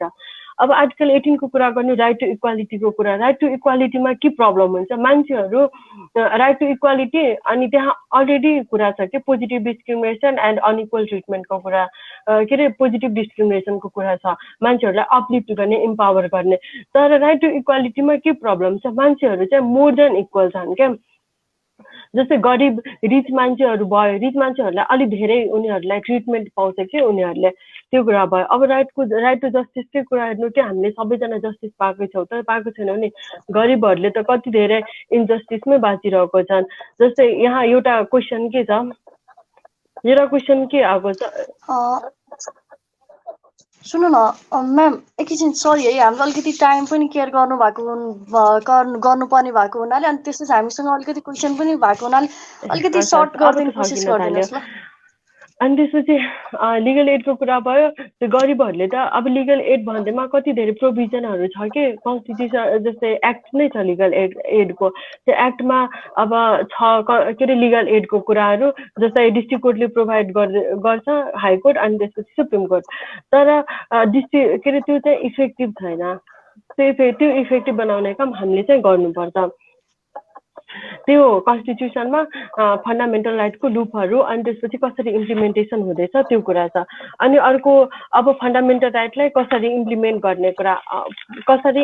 गर्न मिल्छ, त्यहाँ उता म जाँदैछु कसरी how to implement fundamental right. अनि सम अफ द मेजर्सहरू छ, त्यो मेजर्सहरू के छ, रुल अफ ललाई इन्स्योर गर्ने। रुल अफ ल यदि छ भने फन्डामेन्टल राइटलाई इम्प्लिमेन्ट गर्न त इजी नै हुन्छ नि। त्यसपछि डेमोक्रेटिक नर्म्स एन्ड प्रिन्सिपलहरूलाई फलो गर्नुपर्छ। अनि यदि म के अरे लज बनाउने काममा पब्लिक पोलिसीमा सिटिजन्सको पार्टिसिपेसन हुनुपर्छ। त्यसपछि अवेरनेसहरू प्रोभाइड गर्नुपर्छ, नेसेसरी लजहरू फर्मुलेट गर्नुपर्छ, टाइममै फर्मुलेट गर्नुपर्छ, कन्स्टिट्युसनलिजम डेभलप गर्नुपर्छ। यदि जुन कन्ट्रीमा कन्स्टिट्युसन छ भनेर कन्स्टिट्युसनलिजम हुँदैन, कन्स्टिट्युसनलिजमको लागि त कन्स्टिट्युसनलाई प्रोपरली इम्प्लिमेन्ट गर्नको लागि कन्स्टिट्युसनलिजमलाई फोकस गर्नुपर्छ। अनि कोर्टले दिएको डिरेक्टिभ अर्डर्सहरूलाई चाहिँ इम्प्लिमेन्ट गर्नुपर्छ प्रोपरली। थ्याङ्क यू, मेरो चाहिँ यति नै हो। थ्याङ्क यू अनुजाजीलाई। अब म चाहिँ एडभोकेट रतिश झा सरतिर लाग्न चाहेँ। सर, म हजुरलाई डाइरेक्ट एउटा क्वेसन पनि राख्न चाहेँ है। जस्तो हाम्रो चाहिँ यो नेपालको संविधान चाहिँ राम्रोसँग कार्यान्वयन हुन सकेको छ या छैन, अनि यसको चाहिँ मूल मर्म चाहिँ पुरा भएको छ कि छैन, जस्तो अहिले चाहिँ यसको मूल मर्ममाथि नै अलिकति प्रहार भएको हो कि जस्तो देख्न पाउँछौँ। यसमा चाहिँ तपाईँको विचार चाहिँ के छ खासमा? सबभन्दा पहिला नमस्कार, म रतिश कान्त झा। सबभन्दा पहिला म एन्सरमा पछि आउँछु। पहिला यो लिगल हबले अर्गनाइज गरेको प्रोग्राममा हामी पार्टिसिपेट हुँदा एकदम एउटा आज पनि संविधान दिवसको दिनमा यस्तो कार्यक्रम गर्नु भनेको एकदम उत्साहित कुरा हो। र हाम्रो यो 5औं एनिभर्सरी छ संविधानको, त्यसको लागि सबैलाई बधाई छ। र यो सफल कार्यान्वयनतिर उन्मुख होस् भन्ने अग्रिम शुभकामना पनि भनौँ। अब मेरो पाटो त च्यालेन्जिङ पाटो लास्टमा छ। म लास्टमालाई क्लियर गर्दा हुन्छ शारदाजी कि सुरुमै क्लियर गरौँ? मेरो पाटो हुन्छ। जस्तै कार्यान्वयन चाहिँ राम्रोसँग अलि भएको छैन कि जस्तो देखिन्छ यो, अनि त्यसपछि यसको मूल मर्ममाथि नै अलिकति यसको जुन यसलाई कार्यान्वयन गराउन बसेका हुन्छन् उनीहरूले नै अलिकति प्रहार गरेको हो कि जस्तो पाउन सक्यौँ। त्यही भएर यसमा चाहिँ अलिकति क्लियर गरिदिनु न। ओके, हुन्छ। यो संविधानको मुख्य उद्देश्य भनेको जनताले निर्मित गरेको संविधान हो हैन। जनताको इच्छा फुलफिल हुनुपर्छ र नेपालको हिस्ट्रीमा सबभन्दा पहिला कन्स्टिट्युएन्ट एसेम्ब्लीले बनाएको पहिलो संविधान हो, जसमा जनताको सबै इच्छाहरू फुलफिल हुनुपर्छ भन्ने हेतुले बनाइएको संविधान हो। तर कन्सिक्वेन्सली भनौँ अथवा एक्सिडेन्टली भनौँ, it's not seems to be like, तर त्यस्तो देखिँदैन यो, किनकि जनतालाई उठाएका 3-4वटा कुरा एकदम स्ट्रङली उठाएका कुरा थिए जो कि हाम्रो संविधानमा इन्क्लुड गरिएको छैन। त्यस कारणले गर्दाखेरि जस्तै कि मानौँ न, जस्तै कि धर्म निरपेक्षता नराखौँ, स्वतन्त्र धर्म नराखौँ भन्ने कुरा उठाएको थियो, प्रत्यक्ष कार्यकारीको चुनाव जनताबाट गरौँ भन्ने कुरा राखेको थियो। यी कुराहरूले हाम्रो संविधानमा एड्रेस गर्न सकेको छैन। र त्यति मात्र होइन कि सबै मेम्बरले हिमाल पहाड तराई होस् or all the group of the people are not satisfied or they are not feeling the ownership. So it seems to be that it is not fully implemented constitution in the context of Nepal in the present context. भनेपछि सर्टको कुरा अनुसार चाहिँ नेपालको संविधान चाहिँ धेरैचोटि नै पुनरावलोकन भइरहेको छ, यसलाई संशोधन पनि गरिँदै आएको छ र अझै पनि संशोधन पूर्ण रूपमा भएको छैन। यसलाई अझै पनि पुनरावलोकन गर्नुपर्ने अवस्था छ नै भन्न खोज्नु भएको हो? दुईटा कुरा छ यसमा। संशोधन अर्को पाटो हो, एउटा पाटो संशोधन हो, अर्को पाटो इम्प्लिमेन्टेसन हो। संशोधन गरिन्छ समाजलाई हेरेर र राष्ट्रलाई इन्ट्रेस्ट हेरेर र सोसाइटीको र व्यक्तिको इन्ट्रेस्टलाई हेरेर संशोधन गरिन्छ। As changing the society the law should be change. त्यो कन्टेक्स्ट एमेन्डमेन्टको कन्टेक्स्ट अर्को पाटो हो भन्ने, इम्प्लिमेन्टेसन पाटो अर्को पाटो हो। हाम्रो संविधानमा दुईटी कुरा गर्नुपर्ने देखिन्छ अहिलेको अवस्थामा। जस्तै कि मधेसी समुदाय, थारू समुदाय, अरू समुदायहरूको पनि त्यहाँ अपनत्व देखिएको छैन। त्यसलाई कसरी अपनत्व ल्याउने हो, त्यसलाई कसरी आफ्नो संविधानको दायराभित्र ल्याउने हो, तिनीहरू कसरी आफू ओनरसिप बुझ्छन्, त्यो कुरा गर्न संशोधन गर्नुपर्छ। र कन्स्टिट्युसनमा भएको फन्डामेन्टल राइट्स र अरू प्रोभिजनहरूलाई कार्यान्वयन गर्नको लागि चाहिने कदमहरू चाहिँ सरकारले अथवा गभर्नमेन्टबाट अफ नेपालले चाहिँ त्यो चालिनुपर्छ भन्ने दुईटी पाटो आवश्यकता देखिन्छ अहिलेको कन्टेक्स्टमा। भनेपछि नेपालको संविधान विभेदकारी नै छ अहिलेको अवस्थामा चाहिँ? त्यसरी विभेदकारी भन्दा पनि विभेदकारी त भन्न मिलेन, तर सबैले आफ्नो चाहिँ स्वामित्व ग्रहण गर्न सकेको अवस्था चाहिँ छैन। हाम्रो एउटा संविधानमा चाहिँ त्यस्तो शब्द युज नगर्दा नै राम्रो हुन्छ जस्तो मलाई लाग्छ है। संविधानले विभेद गरेको त छैन। हजुरको विचारहरू राख्न सक्नुहुन्छ sir. Okay, please, thank you. अब कन्स्टिट्युसनको म 2 मिनटमा यसको इन्ट्रोडक्सन पार्ट सघाउँछु, त्यसपछि म आफ्नो कन्टेन्टभित्र पस्छु। कन्स्टिट्युसन सम्बन्ध पहिला ल्याटिनबाट कन्स्टिट्युटिभबाट आएको हो, जसको meaning which means to establish नै यसको कन्सेप्ट, कोर कन्सेप्ट हो। Constitution is the political and legal document which is the authentic document among the all documents. सबै डकुमेन्ट अथेन्टिक हुन्छ तर सबभन्दा सुप्रिम अहिले राखिन्छ। The Constitution is the supreme document and supreme law of the nation. All laws are the subordinate to the Constitution. Constitution को भित्रै अरू बाँकी सबै कानुनहरू हुन्छ, त्यस कारणले सुप्रिम ल अफ नेसन पनि भनिन्छ। This is the manifesto also. यो यसलाई मेनिफेस्टो अफ द स्टेट पनि भनिन्छ यसलाई। यति 2-3 पोइन्ट राखेर बित्तिकै म अब next point function of constitution, constitution किन चाहिन्छ र यसको काम के हुन्छ भन्ने तर्फमा लागे। Constitution limits the power of the government. तो कन्स्टिट्युसन भएन भने गभर्नमेन्टले एनार्किजम हुन्छ, गभर्नमेन्टलाई मन परि गर्न सुरु गर्छ। तो त्यो मन परि गभर्नमेन्टले नगरोस्, उसको पावरलाई लिमिट गर्नको लागि कन्स्टिट्युसन ल्याएको हुन्छ। It legitimates the function of the state. स्टेटले सबै कामहरू गरेको कुरालाई आधिकारिक रूप दिने डकुमेन्ट के त भन्दाखेरि त्यो कन्स्टिट्युसन हो। कन्स्टिट्युसनमा जे कुरा उल्लेख गरिएको छ त्यो बमोजिमले काम गरियो भने that's authentic, that's legitimate. Then after the it guarantee the right of the people. यसले जनताको अधिकारलाई सुनिश्चित गर्दछ, जस कारणले गर्दाखेरि जनता आफूले स्वतन्त्र अरू राइट प्रोभाइड गरेको राइटलाई इन्जोय गरेको महसुस गर्छ। Similarly it also determine the structure of the government. गभर्नमेन्टको स्ट्रक्चर कस्तो हुने हो, युनिटी गभर्नमेन्ट हुने हो कि फेडरल गभर्नमेन्ट हुने हो कि कति स्टेपमा गभर्नमेन्ट हुन्छ, त्यो कुराको डिटर्मिनेसन गर्ने भने कन्स्टिट्युसनले हो, not the other document. Other डकुमेन्टले गर्न सक्दैन यो कुरालाई। It makes the country rules and responsible toward the citizen. जनताप्रतिको रेस्पोन्सिबिलिटी यसले देखाउँछ, जनताप्रति रेस्पोन्सिबल हुन्छ। It make the government accountable. यसले गभर्नमेन्टलाई एकाउन्टेबलतिर पनि लान्छ। अब आइडियल कन्स्टिट्युसन हुनको लागि कुन कुन इलिमेन्ट हुनुपर्छ, आइडियल कन्स्टिट्युसन हुनको लागि कुन कुन इलिमेन्ट हुँदाखेरि आइडियल कन्स्टिट्युसन भन्ने र त्यो एब्सेन्ट भयो भने आइडियल कन्स्टिट्युसन भन्न नमिल्ने अवस्था हुन्छ। त्यसको लागि संविधान जहिले पनि क्लियर हुनुपर्छ। त्यो दोधारे कुराहरू संविधानमा हुनु हुँदैन, क्लियर हुनुपर्छ संविधान। त्यसै फ्लेक्सिबल हुनुपर्छ, समय अनुसार सोसाइटी चेन्ज हुन्छ, सोसाइटी अनुसार समाज चेन्ज हुन्छ, त्यो अनुसारको कानुन पनि चेन्ज हुनुपर्छ। त्यस कारणले गर्दा संविधानलाई फ्लेक्सिबल पनि हुनुपर्छ। यो युनिभर्सिटी हुनुपर्छ, कम्प्रिहेन्सिभ हुनुपर्छ, सबै कुरा समेटिएको हुनुपर्छ यसमा। त्यसपछि इक्विटी बिफोर ल, कानुनको नजरमा सबै बराबर छ भन्ने कुरा देखाएको हुनुपर्छ संविधानले। रुल अफ लको डिमार्केसन गरेको हुनुपर्छ, रुल अफ ललाई इम्प्लिमेन्ट गरेको हुनुपर्छ। Separation of power and check and ब्यालेन्सको कुरा पनि त्यहाँ हुन्छ। त्यसपछि रेस्पेक्ट द पब्लिक विस, जनताको इच्छाले त्यसले रेस्पेक्ट गरेको हुनुपर्छ संविधानले। प्रोभिजन अफ फन्डामेन्टल राइट हुनुपर्छ, डाइरेक्टिभ प्रिन्सिपल हुनुपर्छ र इन्डिपेन्डेन्ट जुडिसियरी हुनैपर्छ। यी कुराहरू भयो भने लगभग कन्स्टिट्युसनलाई आइडियल कन्स्टिट्युसन भन्न चाहिँ मिल्छ। त्यसपछि अब हामी संविधानभित्रै पस्दाखेरि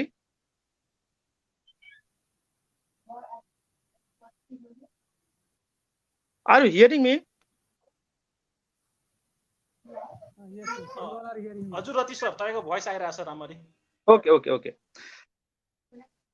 यस कन्स्टिट्युसनको अब स्ट्रेन्थ पार्ट के छ र यसको विकनेसेस के छ र च्यालेन्ज के छ भन्ने कुरामा अब म प्रवेश गर्दैछु। सबभन्दा ठुलो स्ट्रेन्थ हाम्रो कन्स्टिट्युसन के हो भन्दाखेरि त यो लोकल लेभलमा इलेक्सन गराउन सफल भयो, त्यो सबभन्दा ठुलो एडभान्टेज यसको अथवा यसको स्ट्रेन्थ भनौँ। र नेक्स्टमा छ the sovereignty and the state authority of Nepal shall be the vested in the Nepalese people. Nepali जनतामा सबै स्टेट अथोरिटीहरू अथवा सोभरेनिटी भेस्टेड गरिएको छ, त्यो यसको स्ट्रेन्थ हो, जुन कि आर्टिकल 2 मा मेन्सन गरिएको छ। Similarly Nepal is an independent individual and sovereign secular inclusive democratic socialism oriented federal democratic republican and state. यो आर्टिकल 4 मा मेन्सन गरिएको छ। भनेको सबै जनता इन्डिपेन्डेन्ट छन्, सेकुलर छन्, डेमोक्रेटिक कन्ट्री हो, सोशलिजम हो, त्यो सबै कुरा मेन्सन गरिएको छ। यो this is the strength of the our constitution.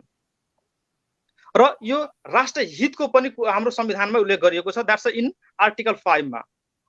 And part 2 मा हाम्रो के छ भन्दाखेरि त लिबरल एन्ड जेन्डर बेस्ड सिटिजनसिपको पनि व्यवस्था गरिएको, which is the great achievement for our constitution. हाम्रो संविधानको ग्रेट एचिभमेन्ट एउटा यो पनि हो कि हाम्रो संविधानमा लिबरल एन्ड जेन्डर बेस्ड सिटिजनसिपको प्रोभिजन गरेको छ, that's in part 2। World second largest number of fundamental right and duties, विश्वको दोस्रो अथवा तेस्रो स्थानमा हाम्रो फन्डामेन्टल राइटको नम्बरिङ भएको छ, 31 फन्डामेन्टल राइट्स। यो वर्ल्डको सेकेन्ड और थर्ड कन्ट्रीमा छ यस्तो हामी पर्छौँ। यसमा डाइरेक्टिभ प्रिन्सिपलको पनि व्यवस्था छ, that's one of the strength of the our constitution part 4।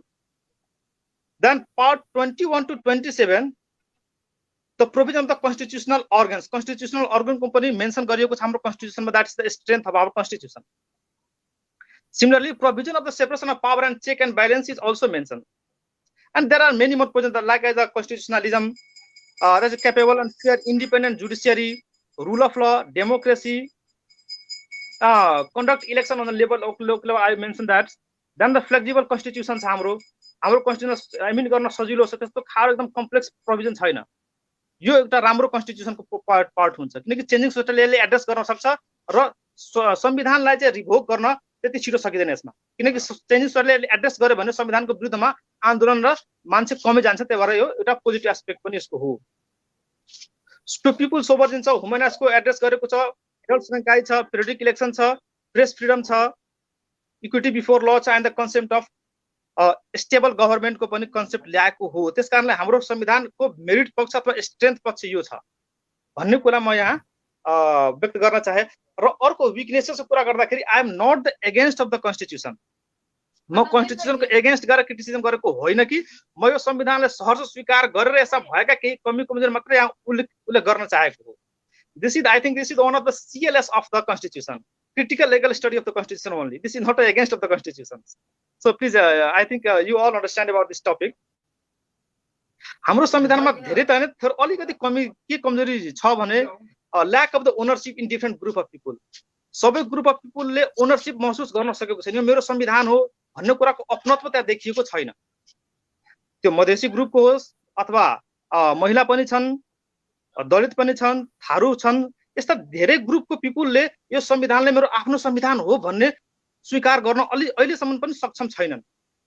उदाहरण स्वरूप संविधान जारी हुने बेलामा पनि तराई बोल्दै थियो, अहिले पनि बेला बेलामा यसको हुन्छ नि एउटा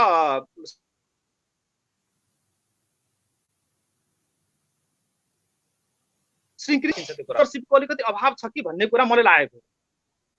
र संविधान हेर्दै जानुभयो भने संविधानमा केही कुराहरू राइटिङ मिस्टेक पनि देखिन्छ, कुनै ठाउँमा हर्षिकार छ तेज शब्दमा, कुनै ठाउँमा दीर्घिकार दिया हुन्छ।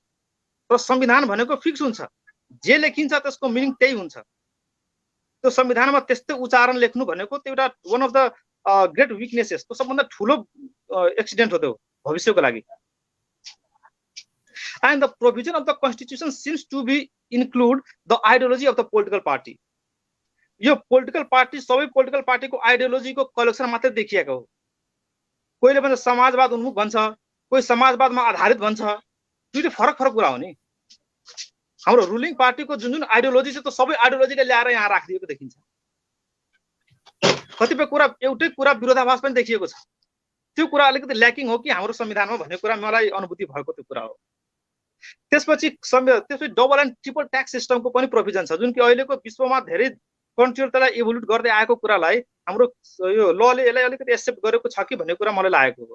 Political appointment of the in the constitutional organ, संवैधानिक अङ्गमा पोलिटिकल एपोइन्टमेन्टको व्यवस्था गर्नु पनि एउटा कहीँ न कहीँ संविधान अथवा जनता प्रतिको विरुद्धमा हो कि जस्तो लाग्ने देखिन्छ। किन भन्दाखेरि आफ्नो पोलिटिकल पार्टीको जुन पहुँचवाला व्यक्ति त्यसलाई त्यहाँ गऱ्यो भने मलाई फेभर पछि हुन्छ कि अलिकति धेरै देखिएको हो। अख्तियारमा त्यो कुरा देखिराखेको छ, जुडिसियरीमा त्यो कुरा देखिराखेको छ, धेरै ठाउँमा त्यो कुराहरू देखिराखेको छ। त्यस कारणले गर्दा अहिले पनि त्यो न्यायिक शुद्धिकरणको अभियान पनि चल्दैछ साइडबाट।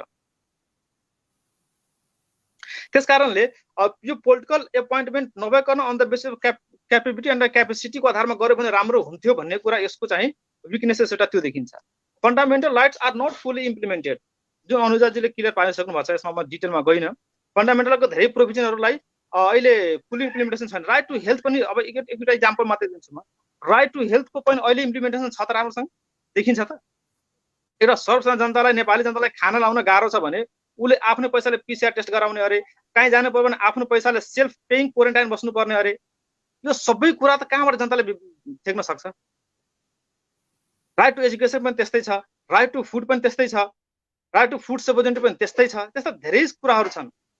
र हाम्रै जिल्लामा रौतहटमा भर्खर हिजो अस्तिको घटनामा पुलिसको पिटाइबाट मान्छे मरेको छ।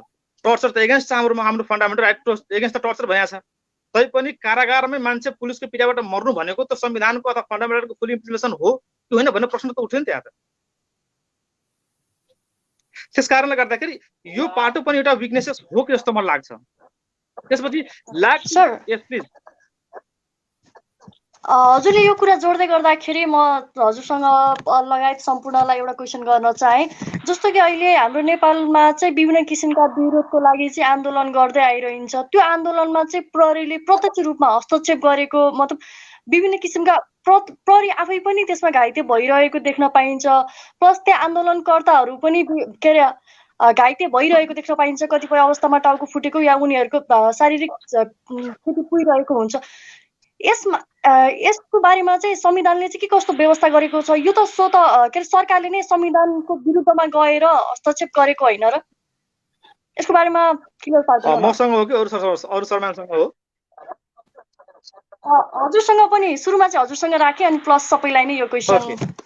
यसमा के छ भन्दाखेरि डेमोक्रेटिकको ब्युटी भनेको के हो त? आन्दोलन गर्नुपर्छ, आफ्नो कुरा राख्नु पाउनुपर्छ भन्ने कुरा त्यसको ब्युटी हो। With certain norms and value, त्यसको ब्युटी हो। डेमोक्रेसीको ब्युटी नै त्यही हो। अब त्यो गर्नुको अर्थ पुलिस आएर प्रहरी आएर दमनै गर्नु भन्ने कुरा छैन। कन्स्टिट्युसनले त राइट एगेन्स्ट टर्चरको कुरा गरेछ। हामीले कसैले पनि फिजिकल टच गर्न मिल्दैन। कानुनले त त्यो भन्छ नि। त्यसलाई नियन्त्रण गर्नको लागि त हामीले स्थानीय प्रशासन ऐन त छँदैछ नि।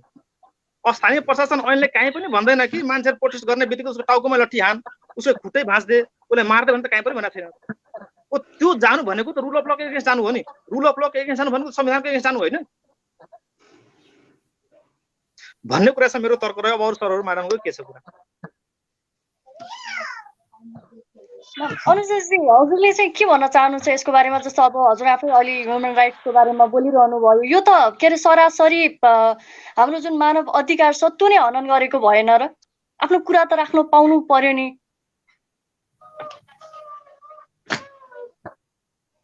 सरी हजुरको म्युट छ। जस्तो हाम्रो राइट टु फ्रिडमै राइट टु असेम्बलको कुरा गर्नुभएको होइन तपाईँले? असेम्बल हुँदा किन प्रहरी आएर त्यसरी दमन गर्छन् भन्ने कुरा। हजुर त्यसमा के छ कि अब हेर्नु, जस्तै दाइले अलरेडी रतिश सरले अलरेडी भनिसक्नुभयो कि त्यसमा त्यो ऐन छ असाम प्रशासन ऐन जसले त्यो कुरालाई चाहिँ रेगुलेट गर्छ। त्यो अब फ्री टु असेम्बल गर्न पाइन्छ तर झगडा मारपिट त्यस्तो त गर्न फाइटहरू गर्न पाइँदैन। फेरि कसरी अब हेर्नु न यसरी राइट कुराको लागि पनि अहिले एसेम्बल छ भने पिसफुल्ली गर्दैछ भने त्यसको लागि पनि मान्छेहरूले के त्यसको लागि पनि पुलिसहरूले समातेर अरेस्ट गरेर अस्ति बालोटारको कुरा सुन्नुभयो होला। बालोटारमा मान्छेहरू प्रोटेस्ट गर्दै थिए अनि सब मान्छेलाई पानीको फोहरा लगाएर सबै जति पनि त्यो प्रोटेस्टरहरू थिए सबैलाई पानीको फोहरा लगायो। त्यो त गलत हो नि। फेरि यसरी पनि हेर्न मिल्छ के अब यहीँ काठमाडौँमा गऱ्यो भने र त्यो अस्तिको सप्तरीको एक्जाम्पल हेर्नु न। काठमाडौँमा गऱ्यो भने त्यसरी गर्छ। सप्तरीमा त डाइरेक्ट गोली नै हानेको थियो जब कि के भनेको छ कि खुट्टाभन्दा तल मात्र हान्न पाइने के तर त्यसरी नगरेर डाइरेक्ट टाउकोमै हान्नेछन्। त्यो मान्छे मरेको पनि कति धेरै मान्छेहरू छन् तर कुनै कुनै ठाउँमा पुलिसहरू पनि घाइते भइरहेछन्। त्यो चाहिँ गलत हो। पुलिसले पनि यो कुरा बुझ्नुपर्छ अनि मान्छेहरूले पनि जुन असेम्बल गरेको हुन्छ नि प्रोटेस्टरहरू त्यो उनीहरूले पनि यो कुरा बुझ्नुपर्छ र यो कुरालाई इम्प्लिमेन्ट गर्न त्यसको माथिको पनि अधिकारीहरू छ नि उनीहरूलाई पनि यो कुरामा एक्टिभली रोल प्ले गर्नुपर्छ। हजुर धन्यवाद। जीवेश सर म हजुरतिर लाग्न चाहे। हजुर हजुर यो यही सेम क्वेसन यो हजुर पुलिसकै क्वेसन हजुर अलिक फरक बुझाइछ है। अलिकति रासनल कुरामा इम्प्लिमेन्टेसन पार्टमा म गएँ। जस्तै तपाईँ इङ्ल्यान्डमा जानुहोस् है। इङ्ल्यान्डमा पुलिसको चाहिँ there is no any direct appointment for the post of inspector. त्यहाँ चाहिँ कन्स्टेबल हेड कन्स्टेबलमै छिर्ने हो है। And that person must be minimum graduate. त्यहाँबाट चाहिँ प्रमोसन भएर ऊ इन्सपेक्टर डिआइजी साइजी जे बन्छ त्यहाँबाटै बन्ने हो है। अपोइन्टमेन्ट चाहिँ लास्टबाटै हुने हो। लास्टबाटै सबै प्रमोटेड पोस्ट हो त्यो सबै। हामी कहाँ के भयो भने स्कुल कलेजका ड्रप आउटहरू पुलिसमा गए। ठिक छ। हामी कहाँ के भयो भने अलिकति बदमास टाइपका परिवारमा फ्यामिली ब्याकग्राउन्डमा अलिकति पढ्न लेख्न नजान्ने कलेजमा ब्याक बेन्चर है यस्ता मान्छेहरूको क्लब बन्यो नेपाल पुलिस। तपाईँ हेर्नुहुन्छ भने नेपाल पुलिसका स्टाफहरूलाई बोल्ने तमिज हुँदैन। ठिक छ। कुनै एउटा मधेसी चाहिँ म अफिसर छु तर म यदि बोल्न जान्छु भने तर मेरा सुब्बा जुनियर सबोर्डिनेट हैन जसको थर अलिकति अधिकारी भयो भने उसको कुरा बढी सुन्ने कुरा हुन्छ। त्यो मेन्टालिटी के हो भने उनीहरूमा त्यो अझै पनि त्यो एउटा के हो जस्तो फिल हुन्छ के। उनीहरूमा ट्रेनिङको आवश्यकता छ। सबैभन्दा पहिला चाहिँ तपाईँ इन्डियामै पनि यस्तो सिचुएसन आयो तर त्यहाँ सुप्रिम कोर्ट अफ इन्डियाले तपाईँ D K Basu versus state of West Bengal है, Lalita Kumari versus government of Uttar Pradesh, Khatri versus state of Bihar, त्यहाँ चाहिँ एकदमै सिरिज अफ जजमेन्ट्स छन् जहाँ पुलिस रिफर्म्सका लागि सुप्रिम कोर्टले बोलेको पाइन्छ। तर के हो भने त्यहाँ चाहिँ सुधार भयो तर हामी कहाँ के हो भने हामी कहाँ अनलेस एन्ड अनटिल जबसम्म हामी यो पुलिस डिपार्टमेन्ट कस्तो भनेर छुट्याउँदैनौँ तबसम्म चाहिँ कन्स्टिट्युसनको कुरा यहाँ चाहिँ म त के भन्छु भने नि कन्स्टिट्युसनले भनिदियो त आर्टिकल 20 तपाईँ पढ्नुहोस् होइन यातना गर्न पाइँदैन। उसले क्लियर भन्छ होइन। तपाईँ हामी मानौँ न सपोज उसको जो भिक्टिम हो भिक्टिमको पनि राइट्स छ तर कुरा के हो भने जो सिपाहीहरू हो नि त्यो सिपाहीहरू रेसिस्ट छन्। चाइनिजले थप्पड हान्दाखेरि उसलाई गोली चलाउनु पर्दैन तर एउटा हिजै अस्ति काठमाडौँमा एउटा गुप्ताजीले चाहिँ शान्तिपूर्ण आन्दोलन गर्दाखेरि उसलाई जुत्ता हानिन्छ। कस्तो खालको वीरगोर्खाली मेन्टालिटी हो यो होइन। तर के हो भने कुरा कहाँनिर छ भने त्यो नस्लीय सोच एकदमै भर्या छ। त्यो नस्लीय सोच किन भर्या हो भने त्यो सबै स्कुल कलेजका ड्रप आउटहरू छन् है, काम नपाउनेहरू छन्। यिनीहरूलाई तपाईँ बाहिर निकालिदिनुहोस्। यो जुन जति पनि यो जवानहरू छन् 10,000को पनि जागिर पाउँदैनन् बाहिर। यिनीहरूलाई चाहिँ मोरल लेसनको आवश्यकता छ। यो कन्स्टिट्युसनले केही गर्नेवाला छैन। यहाँ कन्स्टिट्युसनको रोल छैन। यहाँ चाहिँ के हो भने उसको जो शासक हो उसको जो हाकिम हो त्यो चाहिँ कतिको स्ट्रिक्ट छ, उसले कतिको ट्रेनिङ दिइरहेछ। यहाँ चाहिँ प्र्याक्टिकल रियलाइजेसनको कुरा छ। उसको राइट्स र ड्युटिज के हो त्यो अवेर गराउनु पर्ने कुरा छ। त्यो भित्र छैन के। यहाँ चाहिँ ट्रेनिङको अभाव छ के त्यो कुरा हो। नभए त नेपाल पुलिसको तपाईँ कुरा गर्नुहुन्छ उसको त राइट्स र ड्युटिज ऊ त इन्फोर्समेन्ट एजेन्सी हो, एउटा नेसनल दस्ता हो नि ऊ त।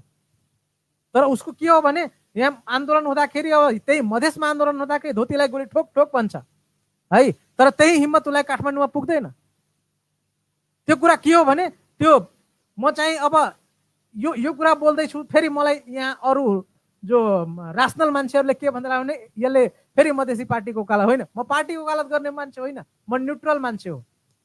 म कन्स्टिट्युसनको पनि सपोर्टमा बोल्छु, किन राम्रो कुरा छ, राम्रो कुरालाई म राम्रो भन्छु, गलत कुरालाई म गलत भन्छु। तर तपाईँ प्र्याक्टिकल कुरा भन्नु भने प्र्याक्टिकल समस्या यहाँनिर छ के, यहाँ चाहिँ ट्रेनिङको अभाव छ।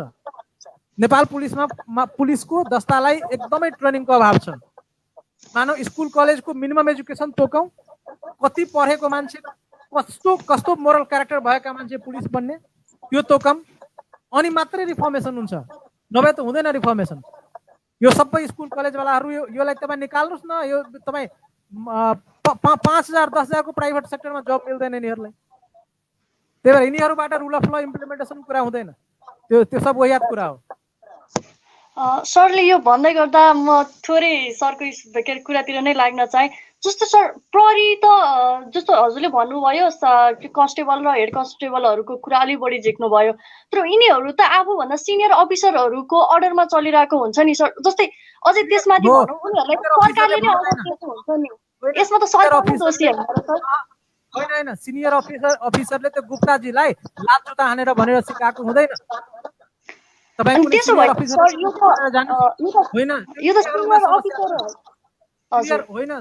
अफिसरले कहिले पनि भन्दैन म एउटा अफिसर पोस्टमा काम गरिरहेको छु, म कहिले आफ्नो सबअर्डिनेटलाई भन्दिनँ। Senior officer they are very well trained. Senior अफिसरमा समस्या छैन, तर के हो भने जो ड्युटीमा छन् तपाईँ कुनै सिनियर अफिसर डिआइजी आइजीसँग इन्टरभ्यू गर्नुहोस् न, उसले तपाईँले भन्ला मैले कहिले उसलाई इन्स्ट्रक्सन गरेको छैन, कारवाही पनि गरेका छन् उनीहरूले। यो जुन जो पुलिसमा जाने यो जवानहरू छन् नि, यो सबै यो स्कुल कलेज ड्रप आउटहरू, यो जुन दस्ताहरू छन्, काम नलाग्ने यो फोर्सहरू, यिनीहरूलाई कारवाही पनि भएको छ, सबैलाई कारवाही भएको छ। तपाईँ जति भिजुअल भन्छ नि, सबैजनालाई कारवाही नेपाल पुलिसले गरेछ। कारवाही नगरे होइन, यो मेसेज पनि जाँदैन। फेरि यो पनि समस्या छ हाम्रो। कुन जस्तै पुरानो भिडियोहरू जुन भिडियोमा नेपाल पुलिसका कर्मचारीहरूले कारवाही भइसकेका थिए, ती भिडियोहरू पनि सामाजिक सञ्जालमा अहिले एकदमै भाइरल भयो। त्यो त डबल जियो पार्टी भइगयो नि त। जब त्यो मान्छेले अलरेडी त्यहाँ पनिसमेन्ट पाइसकेका छ भने उसलाई फेरि भिक्टिमाइज किन बनाउने त? फर द सेम अफेन्स होइन, कारवाही चाहिँ हुन्छ। त्यो सिनियर अफिसरले भन्दैन कि तिमी गएर उसलाई जुत्ता हान, तिमी गएर उसलाई धोतीलाई ठोक भन, तिमी गएर उसलाई त्यो मधेसी भेट्यो भने त्यसलाई पिट भन, गाली गर भन। त्यो उसले एसपीले भनेर सिकाउँदैन, पठाउँदैन उसले। यहाँ चाहिँ समस्या प्र्याक्टिकल कुरा म तपाईँले भन्दैछु कि यहाँ इन्सपेक्टर भन्दा बिलो ऱ्याङ्कका मान्छेहरू काम नलाग्ने जस्ता हुन् नेपाल पुलिसका, किनकि यिनीहरूमा अलिक यिनीहरू प्राइभेट सेक्टरमा तपाईँले जब लगाउनु भयो भने यिनीहरू 5,000 को पनि जागिर पाउँदैनन्। यो रियालिटी हो।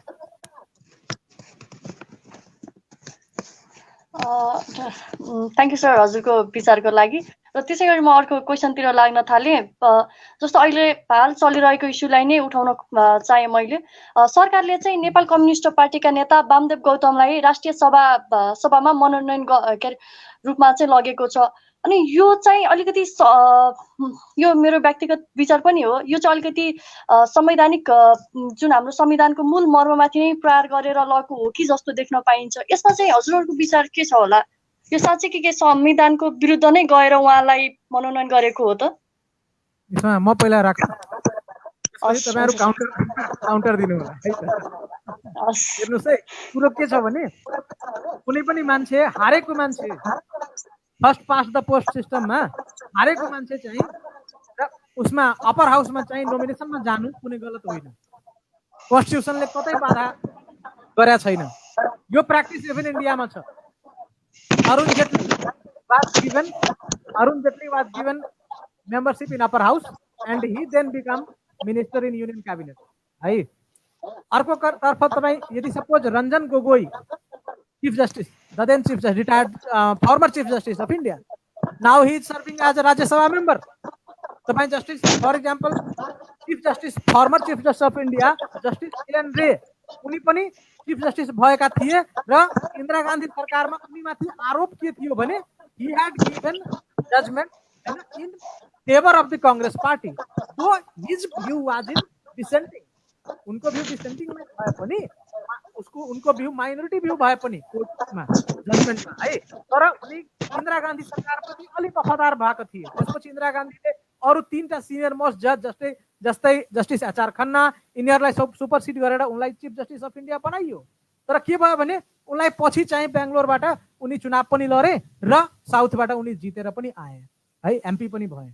भन्नुको अर्थ के हो भने अरू फिल्डबाट जुडिसियरीबाट लेजिस्लेचरमा आउनु अथवा लेजिस्लेचरको एउटा मानव फर्स्ट पास द पोस्टमा हारेको मान्छे अप्पर हाउसमा नोमिनेसन हुनु त्यो कुनै गलत होइन। वामदेव गौतम मान्छे कस्ता हुन् होइन, त्यो उनीमाथि भर पर्छ के, बुझ्नुभयो नि। तर बाई ल होइन, तपाईँ बाई लको कुरा गर्नुहोस्, बाई लले त्यसलाई कन्स्टिट्युसनलिजमलाई कन्स्टिट्युसनलाई त्यसले केही फरक पार्दैन। त्यो मान्छे भोलि हुन सक्ला, त्यो मान्छे मानव न अर्थमन्त्री त्यसलाई त्यो कुनै पनि मानव सपोज वामदेव गौतमजीलाई बनाइन्छ भने अब वामदेव गौतमजीले एकदमै इकोनोमिकल ट्रान्सफर्मेसन गरिदिनु भयो भने अनि तपाईँ त्यही मान्छेलाई तपाईँ के भन्नुहुन्छ भने यस Bamdev Gautam is the right person who has upholded the constitutional spirit and he has brought paradigm shift in the economical democracy of Nepal. त्यो बेलामा तपाईँ हामीले नै भन्ने हो के। तर के हो भने कन्स्टिट्युसनली there is nothing wrong in appointing Mr. Vamdev Gautam as the member of parliament under this nomination quota. त्यसमा कुनै कन्स्टिट्युसनलिजमलाई केही धक्का पर्नेवाला छैन। अब रेस्ट अफ द भ्यू अब अनुजा म्याम र हाम्रो रतीश सरले भन्नुहुन्छ के छ उहाँहरूको भ्यू।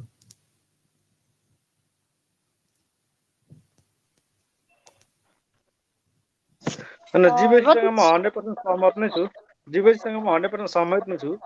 तर म अलिकति पृथक कुरा भन्न चाहे है। म एउटा आइडियोलोजीको कुरा गर्न चाहे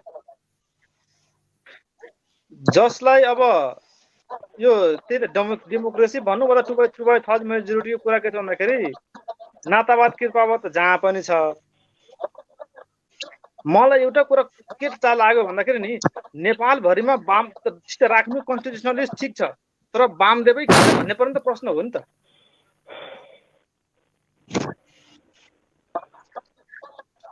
वाम कन्स्टिट्युसनलाई आधार बनाएर एउटा जनताले नस्वीकारेको मान्छेलाई कन्स्टिट्युसनल आर्टिकललाई बेस मानेर पोस्टमा राख्नुको अर्थ के रहेछ त? उहाँ पनि त गृहमन्त्री प्रधानमन्त्री भनिसकेका मान्छे हो त। के कहाँ अपलोड गर्नु नेपाललाई भन्नुहोस् त? यही त गर्नुभएको छैन भनेपछि उहाँको लागि त्यति धेरै मिहिनेत गर्नु के र जो मान्छे अब विद्युतमा यस्ता कहाँ अपलोड गरिसक्यो उहाँले त्यस्तो बिहेभ गर्नु भनेको त त्यो सरकारको मोनोपोली होइन भने त अब के थाहा होइन। राइट पर्सनलाई त कमसेकम ल्याउनुहोस् न, त्यस्तै आधार लाउने हो भने त क्यापेबल पर्सनलाई ल्याउनुहोस् न। जो मान्छेलाई हामी फोटो पनि हेरेर भिडियो पनि हेरेका हो, जो मान्छेले बाटो काट्न आउँदैन त त्यो मान्छे प्रधानमन्त्री अथवा मन्त्री पोस्टमा बसेर अराजकता गर्न मिल्छ? सर भनेपछि त एउटा चुनावमा हारेको मान्छेलाई फेरि पनि लानु भनेको त यो जनताको भोटको पनि त सम्मान नगरेको भएन र जब जनताले चाहेकै छैन भने फेरि उसलाई लानु त डेमोक्रेसी हो। ठिक छ, एकदम त्यो डेमोक्रेटिक नर्म्स भ्यालुको त एगेन्स्टमा हो। जो मान्छेले मैले भने नि जनतालाई अस्वीकार गरेको व्यक्तिलाई एउटा ठुलो पोस्टमा लानु भनेको त जनताको सरासर बेइज्जत गर्नु चाहिँ डेमोक्रेटिक नर्म्स एन्ड भ्यालुको एगेन्स्टको कुरा हो। उहाँहरूले त कन्स्टिट्युसनमा आफ्नो फेभर के हुन्छ भन्ने कुरा राख्नु भएको त हो नि। त्यहाँ मेरो पोलिटिकल पार्टीलाई मलाई के फेभर हुन्छ भन्ने कुरा राख्नु भएको हो कि। जस्तै कि संविधानको प्रिएम्बलमा नै फुल प्रेस स्वतन्त्रता भन्या हो होइन, फुल प्रेस फ्रिडम भन्या हो। तर अहिले आउने बेलामा के गर्नुभयो उहाँहरूले? गुठीमा के गर्नुभयो उहाँहरूले? डेमोक्रेसीले भन्छ तपाईँहरू आफ्नो कुरा राख्न पाउनुहोस् सडकमा गएर, र सडकमा जानुहोस् न, पुलिसले टाउकोमा गोली हान्छ पहिला। स्थानीय प्रशासन अहिले त कुरा भन्दैन। तपाईँले यो हिजो अस्ति भर्खर घटना काठमाडौँमा लात्ते हानेको त्यो व्यक्तिलाई त्यो मधेसी भएर हो कि जे भएर हो, हालाकि हाम्रो देशमा मधेसीलाई अलिकति पृथक नजर भनौँ त्यसलाई, म त अब हेपिएको नजर त भन्दिनँ आफूले, त्यसलाई पृथक नजरले देखिन्छ। त्यही आन्दोलन काठमाडौँमा भए एउटा रूप देखिन्छ, त्यही आन्दोलन मधेसमा भए अर्कै रूप देखिन्छ। त्यो ऐन त त्यही हो, स्थानीय प्रशासन ऐन त्यहाँ पनि लागु हुन्छ, स्थानीय प्रशासन ऐन यहाँ पनि लागु हुन्छ। फरक के भयो भन्दाखेरि त यिनीहरू हेपिएको हो, थिचिएको, यिनीहरूलाई जे गर्दा पनि हुन्छ भन्ने मानसिकताले त गरेको पनि देखिन्छ। तर सबभन्दा ठुलो विडम्बना हाम्रो देशमा कन्स्टिट्युसन पनि होइन, ऐन पनि होइन। यहाँ सबभन्दा ठुलो विडम्बना भनेको पोलिटिकल पार्टीको पोलिटिकल मेम्बर हो।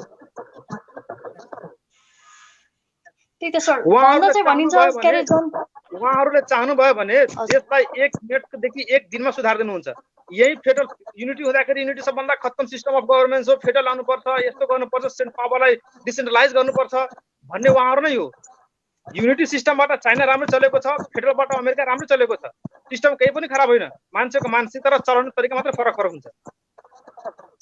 त्यसकारण जबसम्म हाम्रो पोलिटिकल पार्टिजको र जनताको मनोबल र उनीहरूको सोचमा परिवर्तन आउँछ त्यसमा जुनसुकै सिस्टममा जतिको संविधान फेर्नुस् केही हुनेवाला छैन।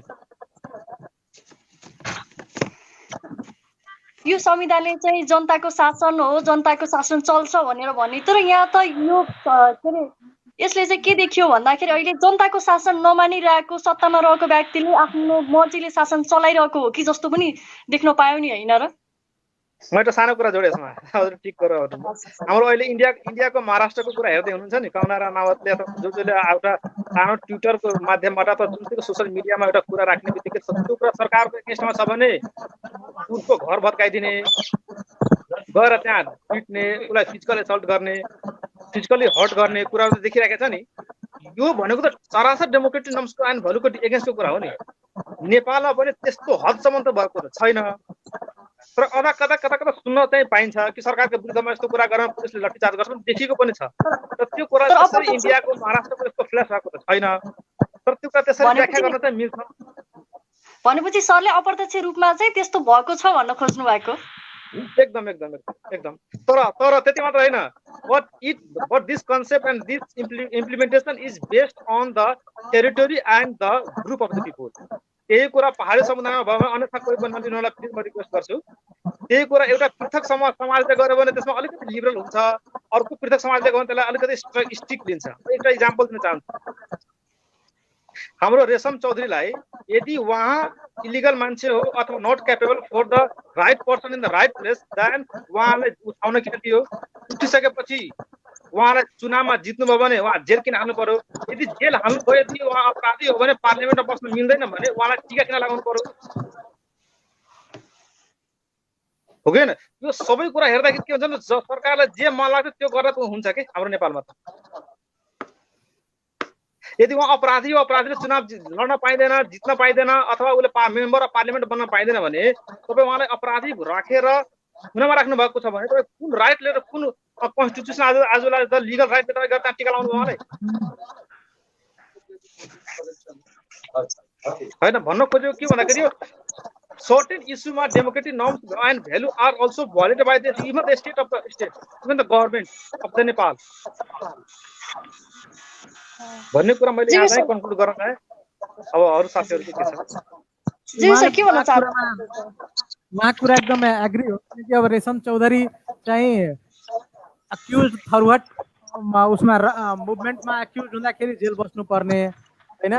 बट प्रचण्ड जुनको टाउकोमा 13,000 लाइफ चाहिँ असासिनेसन किलिङ गरेको आरोप छ, तिनी चाहिँ एउटा under the open sky चाहिँ he is allowed to walk under the open sky as an innocent, as a rule of law abiding citizen भनेर उनलाई प्रोजेक्ट गरिन्छ। बिकज किलिङ त किलिङ हो नि। यदि थरवट मुभमेन्ट किलिङ हो भने माओइस्ट इन्सर्जेन्सीको 13,000 लाइफ्स पनि किलिङ हो। त्यहाँ चाहिँ ट्रुथ एन्ड रिकन्सिलिएसन हुन सक्छ भने, त्यहाँ चाहिँ सत्य तथा निरूपण आयोग गठन गर्न सकिन्छ भने थरवटको केसमा पनि गर्न सकिन्छ। त्यहाँ चाहिँ साइलेन्स किन? यदि बनाउने हो भने इक्वालिटी त सबैको थोकमा हुनु पर्यो। कन्स्टिट्युसनले त भन्छ त इक्वालिटी भन्छ, अनि इक्वालिटीको त प्रिन्सिपल त त्यहाँ पनि हुनु पर्यो। चाहे त्यो मैले भने नि त्यो रेशम चौधरी होइन के, त्यो रेशम उपाध्याय भएको भए पनि सेम कुरो हुनु पर्यो। तर के हो भने ऊ चौधरी हो के, दुर्भाग्य कुरो त्यति हो।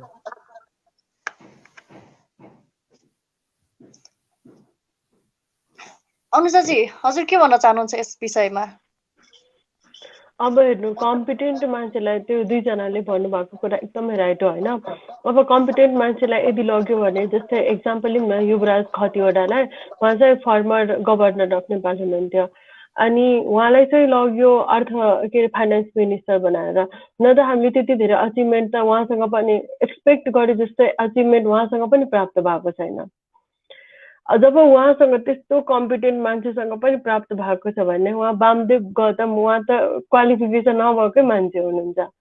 उहाँसँग न केही क्वालिफिकेसन छ न एजुकेसनल ब्याकग्राउन्ड छ केही पनि छैन अनि हामी के एक्सपेक्ट गर्न सक्छौँ त हामी जब कम्पिटेन्ट मान्छेसँग त्यो आउटपुट हामी लिएनौँ के लिन सकेनौँ उहाँले दिन सक्नु भएन त्यति धेरै आउटपुट सो कम्पिटेन्ट मान्छेलाई अलि जेन्युन मान्छेलाई गर्दा ठिक हुन्थ्यो यो वामदेव गौतमलाई गर्नु भनेको पोलिटिकल पार्टिजहरूको गभर्मेन्टमा हुने पार्टिजहरूको चाहिँ आफ्नो पर्सनल इन्ट्रेस्ट जस्तै लाग्यो मलाई कन्ट्रीको इन्ट्रेस्ट भन्दा नि पर्सनल इन्ट्रेस्टले नै अपोइन्ट गरेको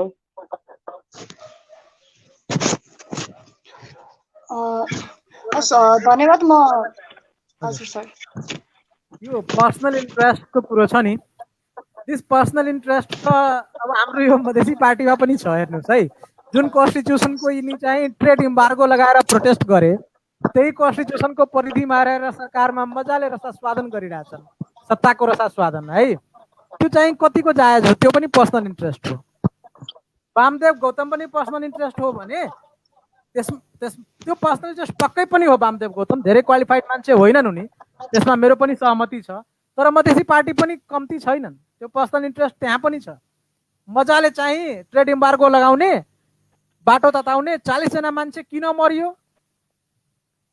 त्यो शहादत दिने मान्छेको फ्यामिलीलाई के भयो तिनीहरूले रोजगारी पाए कि पाएनन् तिनीहरूका फ्यामिलीले इकोनोमिकल सपोर्ट पाए कि पाएनन् त्यो बारेमा कसैले बोलेको छैन मतलबै छैन यहाँ मान्छेलाई तर के हो भने त्यो सत्ता त्यो कन्स्टिट्युसनमा तपाईँ हेर्नु जो विरोध गर्यो नि they all are holding vital government positions त्यो कुन चाहिँ मोरालिटी हो त्यो चाहिँ एकदमै त्यो यो वामदेव भन्दा पनि यो सिरियस चाहिँ इन्ट्रेस्ट कन्फ्लिक्ट अफ इन्ट्रेस्ट भनौँ या सर्भिङ द इन्ट्रेस्ट भनौँ त्यहाँनिर छ के वामदेव त छ बाटो काट्न जान्दैनन् एजुकेसन छैन होम मिनिस्टर हुँदा पनि हि वाज रेसिस्ट किनकि डिफरेन्ट मुभमेन्ट हुँदाखेरि in Madhes he had allegedly given order to shoot in a peaceful protest होइन that man is not competent to hold any governmental position agree but the thing is that even the Madhesi parties which had protested during the this 2015 movement at the time of the promulgation of the constitution they are also not doing justice with the community and they are also not doing justice with the constitution because the constitution which they had protested against under the same constitutional framework they are holding vital governmental positions which is a sheer violation of the this Madhes, of the spirit of the Madhes movement. So this is what I meant to say here and thank you for inviting me. Thank you for listening my views. Ratish sir ko Anuja ma'am ko presentation it was really marvelous. My words cannot express एकदमै राम्रो presentation words it could not be एकदमै राम्रो लाग्यो Jivesh sir म एउटा कुरा के भन्न चाहन्छु अब यो तपाईले जुन भन्नुभयो नि हाम्रो पनि मधेसी कम्युनिटीको पोलिटिकल पार्टिजहरु कम्पिटेन्ट छैन त्यो कुरा कतै पनि कुनै पनि यो वर्ल्डमै त्यो यति क्वालिफिकेसन हुनुपर्छ यो हुनुपर्छ भनेर त्यो प्रोभिजन नै छैन के त्यसैको लागि जो पनि मान्छे पोलिटिकल पार्टिजमा जान पाउने गभर्नमेन्टमा जान पाउने कुरा छ अब यो मधेसी पार्टीहरुले चाहिँ मलाई के लाग्छ मधेसी पार्टीहरुले सिटिजन्सहरुलाई चाहिँ प्रोभोक गर्ने काम गर्छ के मधेसीहरुलाई प्रोभोक गर्ने काम गर्छ अब कन्स्टिट्युसनै नपढिकन ल जाम न त प्रोटेस्ट गर्न त्यस्तो कुरा गर्छन् कि प्रोपरली पढ्नु पर्यो नि अब मलाई अब यो छैन कि सबै कुरा त्यो सबैजना त्यो कुरामा डिसस्याटिस्फाई नै हुन्छ स्याटिस्फाई पनि त हुन सक्छ पढेको हुँदैन ल जाम प्रोटेस्ट गर्न अहिले नै सिटिजनशिप एक्टको कुरा हेर्नु न त्यो 7 वर्षको कुरा त्यो 7 वर्षमा सबै कुरा रहेछ के पीआर दिने कुरा रहेछ त्यो पर्मानेन्ट रेजिडेन्सको कुरा छ सबै कुरा उले गर्न पाउने इम्प्लोइमेन्ट गर्न पाउने सोसियो इकोनोमिक सबै 7 वर्षसम्म के रे त्यो सिटिजनशिप नपाउँदाखेरि गर्न पाउने तर यो के रे मधेसी पोलिटिकल पार्टिजहरु छन् उनीहरुले चाहिँ के गरे कि हैन जाम प्रोटेस्ट गर्न के पनि दिएको छैन राइटहरु के पनि प्रोभाइड गरेको छैन त्यो हुनु भन्दा नि म सिटिजन्सहरुलाई के सजेस्ट गर्छु प्रोटेस्ट गर्नु भन्दा पहिला त्यो कुरा पढ्नु सही छ गलत छ आफू स्याटिस्फाई हुनुहुन्छ हुनुहुन्न त्यसपछि मात्र के प्रोटेस्ट गर्न जानु भनेर हो त्यही मधेसी जनतालाई यिनीहरुले चाहिँ प्रोभोक गर्ने काम गर्छन् प्रोभोक त गरे यिनीहरु धेरै प्रोभोक गरेका छन् त्यसको चाहिँ कीमत 40 लाइफ्सले अलरेडी चुकाइसकेका छन् उनीहरूको लासमाथि मोर देन 100 मार्टायरडम्सको लासमाथि यिनीहरूको राजनीति हो। त्यो ब्याज यिनीहरू खाइरहेछन् के। र त्यही मान्छे राम्रा राम्रा हेर्नुहोस् न, पढे लेखेका मान्छेहरू जो चाहिँ इभन युएनसम्म पुगेर constitution is not a broad based document भनेर खोके, तिनले नै आर्टिकल लेखेका थिए कि 7 इयर्सको कुरामा he did not even talk, he did not even utter a single word about the permanent this PR जुन पोलिटिकल राइट्स भन्दा बाहेक अरू सबै राइट एक्सर्साइज गर्न पाउँछ भनेर उनले केही पनि बोलेनन्। त्यो कन्टिन्युएन्स अफ सिटिजनसिप थियो, तर उनलाई उनीहरूले के गरिदिए त डिप्राइभेसन अफ सिटिजनसिप भनेर त्यसरी उनीहरू प्रचार गरे है। तर त्यही मान्छे चाहिँ अहिले राम्रै पोजिसनमा छन्। त्यो लाभ कसलाई प्राप्त हुँदो रहेछ त यो मुभमेन्टको? बुझ्नुपर्ने कुरा त्यो हो के। अल्टिमेटली त्यही पोलिटिकल पार्टिजहरूलाई हो, त्यही मान्छेहरूलाई। यसमा कुरा के छ भन्दाखेरि यो प्रोटेस्टमा यो प्रोटेस्टमा जाने मान्छेहरू र लाने मान्छेहरू दुई तीन तरिकाको हुन्छ। मतलब राजनीति गर्ने मान्छे को हुन्छ भन्दाखेरि न ऊ डाक्टर बन्न पाउँछ, न इन्जिनियर बन्न पाउँछ, न ऊ वकिल बन्न पाउँछ। अब गरी खान त पर्यो नि त, के गरेर अरू कुनै कामै छैन, ठेकापट्टा पनि गर्न सकिँदैन भनेपछि त राजनीतिको एउटा झन्डा लियो बोके हिँड्यो, खाना लाउन सुरुमा पुग्छ के अरे। त्यो अरू ठुलो पार्टीको मान्छेको पछि हिँडेपछि ऊ पनि ठुलो पोस्टमा जान पाइन्छ र केही त्यहाँबाट ल्याउन पाइन्छ भन्ने उद्देश्यले मात्र गएको छ। ल त बताइदिनुहोस्, को मान्छे एकदम पोलिटिकल साइन्स पढेर एकदम फिलोसफी जानेको मान्छे हाम्रो राजनीति त्यो कहीँ पनि छैन त्यो कुराहरू। र यो प्रोटेस्टमा जाने मान्छेहरू दुई तरिकाको हुन्छ। हाम्रो पोभर्टीको कारणले पनि मान्छे जान्छ। अब ठाउँको नाम भन्दिनँ, नेताको नाम भन्दिनँ, 200 रुपियाँमा पनि मान्छे बसमा चढेर प्रोटेस्ट गर्न गएको चाहिँ इतिहास छ नि त। एउटा गरिबी भयो, एउटा अशिक्षा भयो, काम पनि छैन, जागिर पनि छैन। अब के गर्ने त, घरमा बस्नु भन्दा त्यहाँ गएर अलिकति तानतुन पारेर आयो भने राम्रै कुरा हुन्छ नि, यसो घुमघाम पनि हुन्छ भन्ने उद्देश्यले पनि जान्छ। तर वास्तवमा तपाईँ कोहीसँग सोध्नुहोस् तपाईँ के को लागि आउनु भएको भन्दाखेरि he or she doesn't know anything। उसले सिंगल लाइन पनि भन्न सक्दैन कि मलाई यो हात परेको छ, यो अधिकार मलाई भएन र यो अधिकार म लिन आएको भन्ने कुरा सिंगल पर्सनले पनि भन्न सक्दैन, सिंगल लाइन पनि भन्न सक्दैन। भन्नुको अर्थ के भन्दाखेरि त यो पोलिटिकल पार्टिजहरूले अब सुन्यो भने इभन त्यो मधेसी पार्टी होस् कि नेसनल पार्टी होस्, जुनसुकै पार्टीको मेम्बरले पार्टीको आइडियोलोजी कुनै पनि खराब हुँदैन, कुनै पनि सबै पार्टीको आइडियोलोजी राम्रै हुन्छ। But the implementation part of the ideology of the parties as well as the leader are the corrupted, त्यति मात्रै हुन्छ। न कम्युनिजम खराब छ, न लोकतान्त्रिक खराब छ, कुनै पनि खराब छैन। तर त्यसलाई कसरी लाने, कसरी रुल गर्ने भन्ने कुरा मात्रै फरक छ। हाम्रो नेताहरूले जनतालाई झुक्क्याउने काम मात्रै गरेर आफू माथि बस्नलाई मात्रै गरे। गरिबीलाई हटाउनु पर्छ भन्ने व्यक्तिले धनी कसरी भयो के? चप्पल पड्काएर हिँड्ने मान्छे आजको दिनमा 2 वर्षपछि धनी कसरी हुन्छ? कुन त्यसको आधार छ, के आधार छ? हो यसै कारणले गर्दाखेरि उनीहरू पोलिटिकल एपोइन्टमेन्ट गर्छन् के। त्यो सिसिआईमा त्यो करप्सनमा होस् अथवा न्यायाधीश नियुक्तिमा होस्, यही कारणको लागि मेरो मान्छे त्यहाँ हुन्छ र मेरो मुद्दा गयो भने त्यहाँ अलिकति तलमाथि गर्छ कि भनेर मात्रै गर्ने हो। त्यो कन्स्टिट्युसन मैले राखेँ नि, constitutional political appointment in the constitutional organ मैले राखेँ नि। हो दिस इज द रिजन कि मेरो कुनै मुद्दा गयो भने म त अपराधी छँदैछु, मेरो कुनै मुद्दा गयो म करप्सनमा फस्यो भने मेरो त्यहाँ प्रमुख हुन्छ भने उसले मलाई जोगाउँछ भनेर। बिकज करप्सनको सबै डकुमेन्ट पहिले हुन्छ तर तलमाथि गर्ने मात्रै हुन्छ। करप्सन मुद्दामा तपाईँको हाइपोथेसिस मात्रै मान्छेले पक्राउ गर्ने हो, शङ्काको भरमा मात्रै पक्राउ गर्ने हो। उसको इन्कम 10,000 को छ, उसले यति सम्पत्ति कसरी कमायो भनेर हाइपोथेसिस मात्रै समाउने करप्सन मुद्दामा त। यसलाई जोगाउनको लागि उनीहरूले आफ्नो पोलिटिकल एपोइन्टमेन्ट गर्छन्। This is the use of the interest, personal interest. कानुनलाई प्रयोग गरेर आफ्नो पर्सनल बेनिफिट लिनको लागि तिनीहरू कानुन बनाउँछन्। यो कुरा त स्कलरले पनि भनेको हो नि त, कार्ल मार्क्सले पनि यही कुरा भनेको हो नि होइन। यो कुराले कसरी इरेडिकेट गर्ने भनेको बेन्ट अफ माइन्डले चेन्ज गर्नुपर्छ कि हाम्रै देश हो, हामी देशमा बनाउनु पर्छ भन्ने कुरा जबसम्म आउँदैन र सबै हामी नेपाली हो भन्ने कुराको जबसम्म भित्री आत्माले स्वीकार गर्दैन तबसम्म नेपाल होइन कि कुनै पनि देशमा यो कायापलट हुने अवस्था देखिँदैन।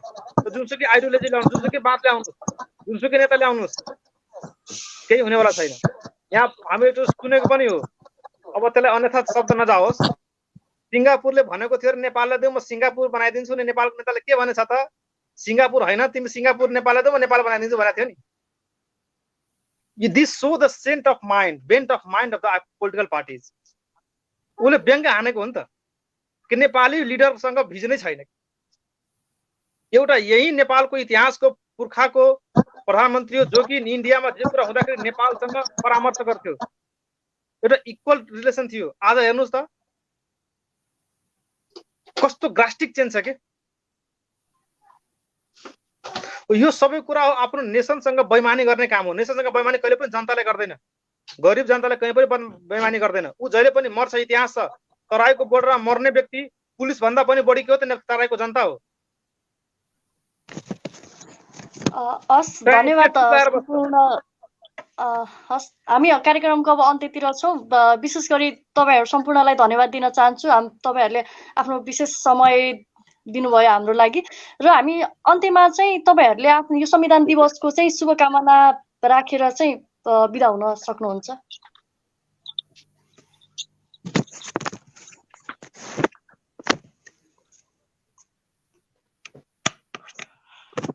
अब जीवेशबाट लेडिज फर्स्ट। अझ विशेष के अरे संविधान दिवसको अवसरमा पनि छौँ, त्यही भएर अन्त्यमा चाहिँ तपाईँहरूको शुभकामना राखौँ अनि त्यसपछि बिदा हुँ न। हुन्छ अनुजाजी। अब यो नेपालमा कन्स्टिट्युसन भन्दा नि कन्स्टिट्युसनलिजमको डेभलपमेन्ट होस् र today mark the 5th anniversary of constitution. आज 5 वर्ष भयो।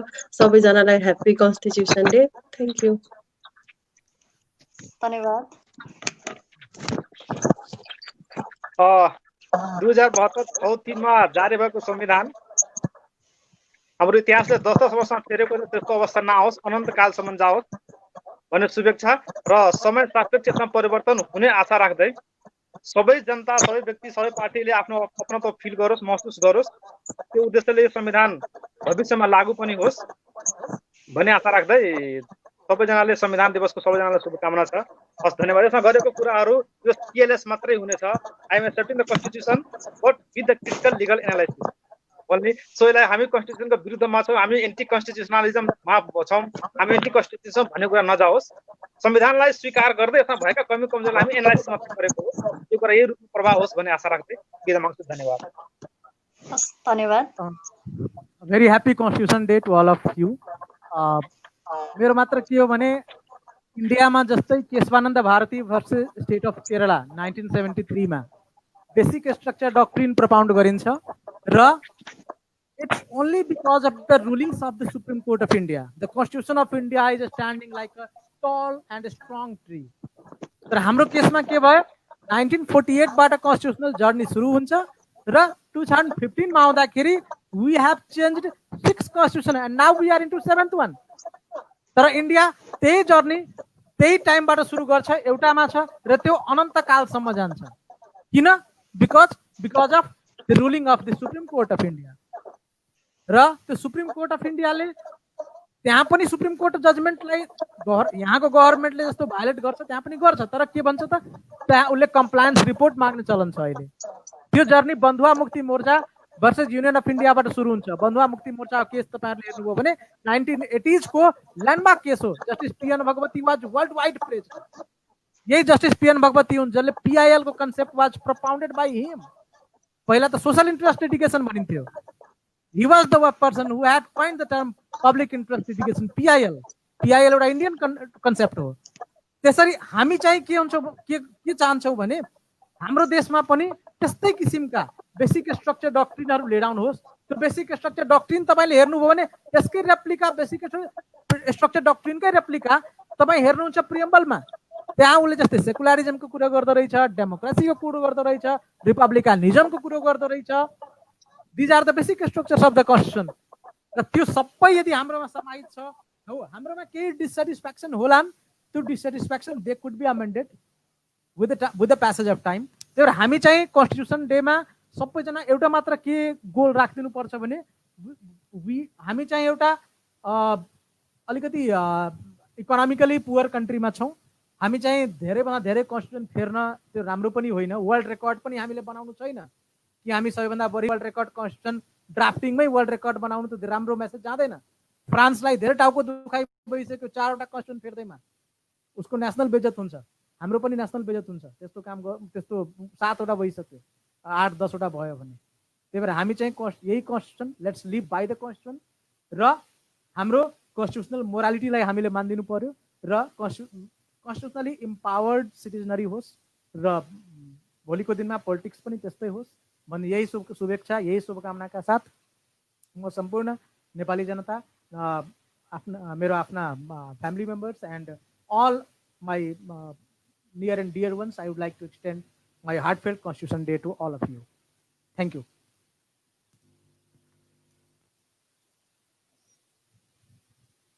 शारदाजी अनम्युट गर्नुहोस् म्याम शारदाजी अनम्युट गर्नुहोस् नमस्कार सम्पूर्ण विद्यार्थीहरूलाई हामीलाई लिगल हब नेपालको फेसबुक पेज लाइभबाट प्रत्यक्ष रूपमा साथ दिइरहनु भएका सम्पूर्ण व्यक्तिहरूलाई पनि धेरै धेरै धन्यवाद गर्दै आजको यो श्रृङ्खला यही अन्त्य गर्न चाहन्छु। हस्त धन्यवाद।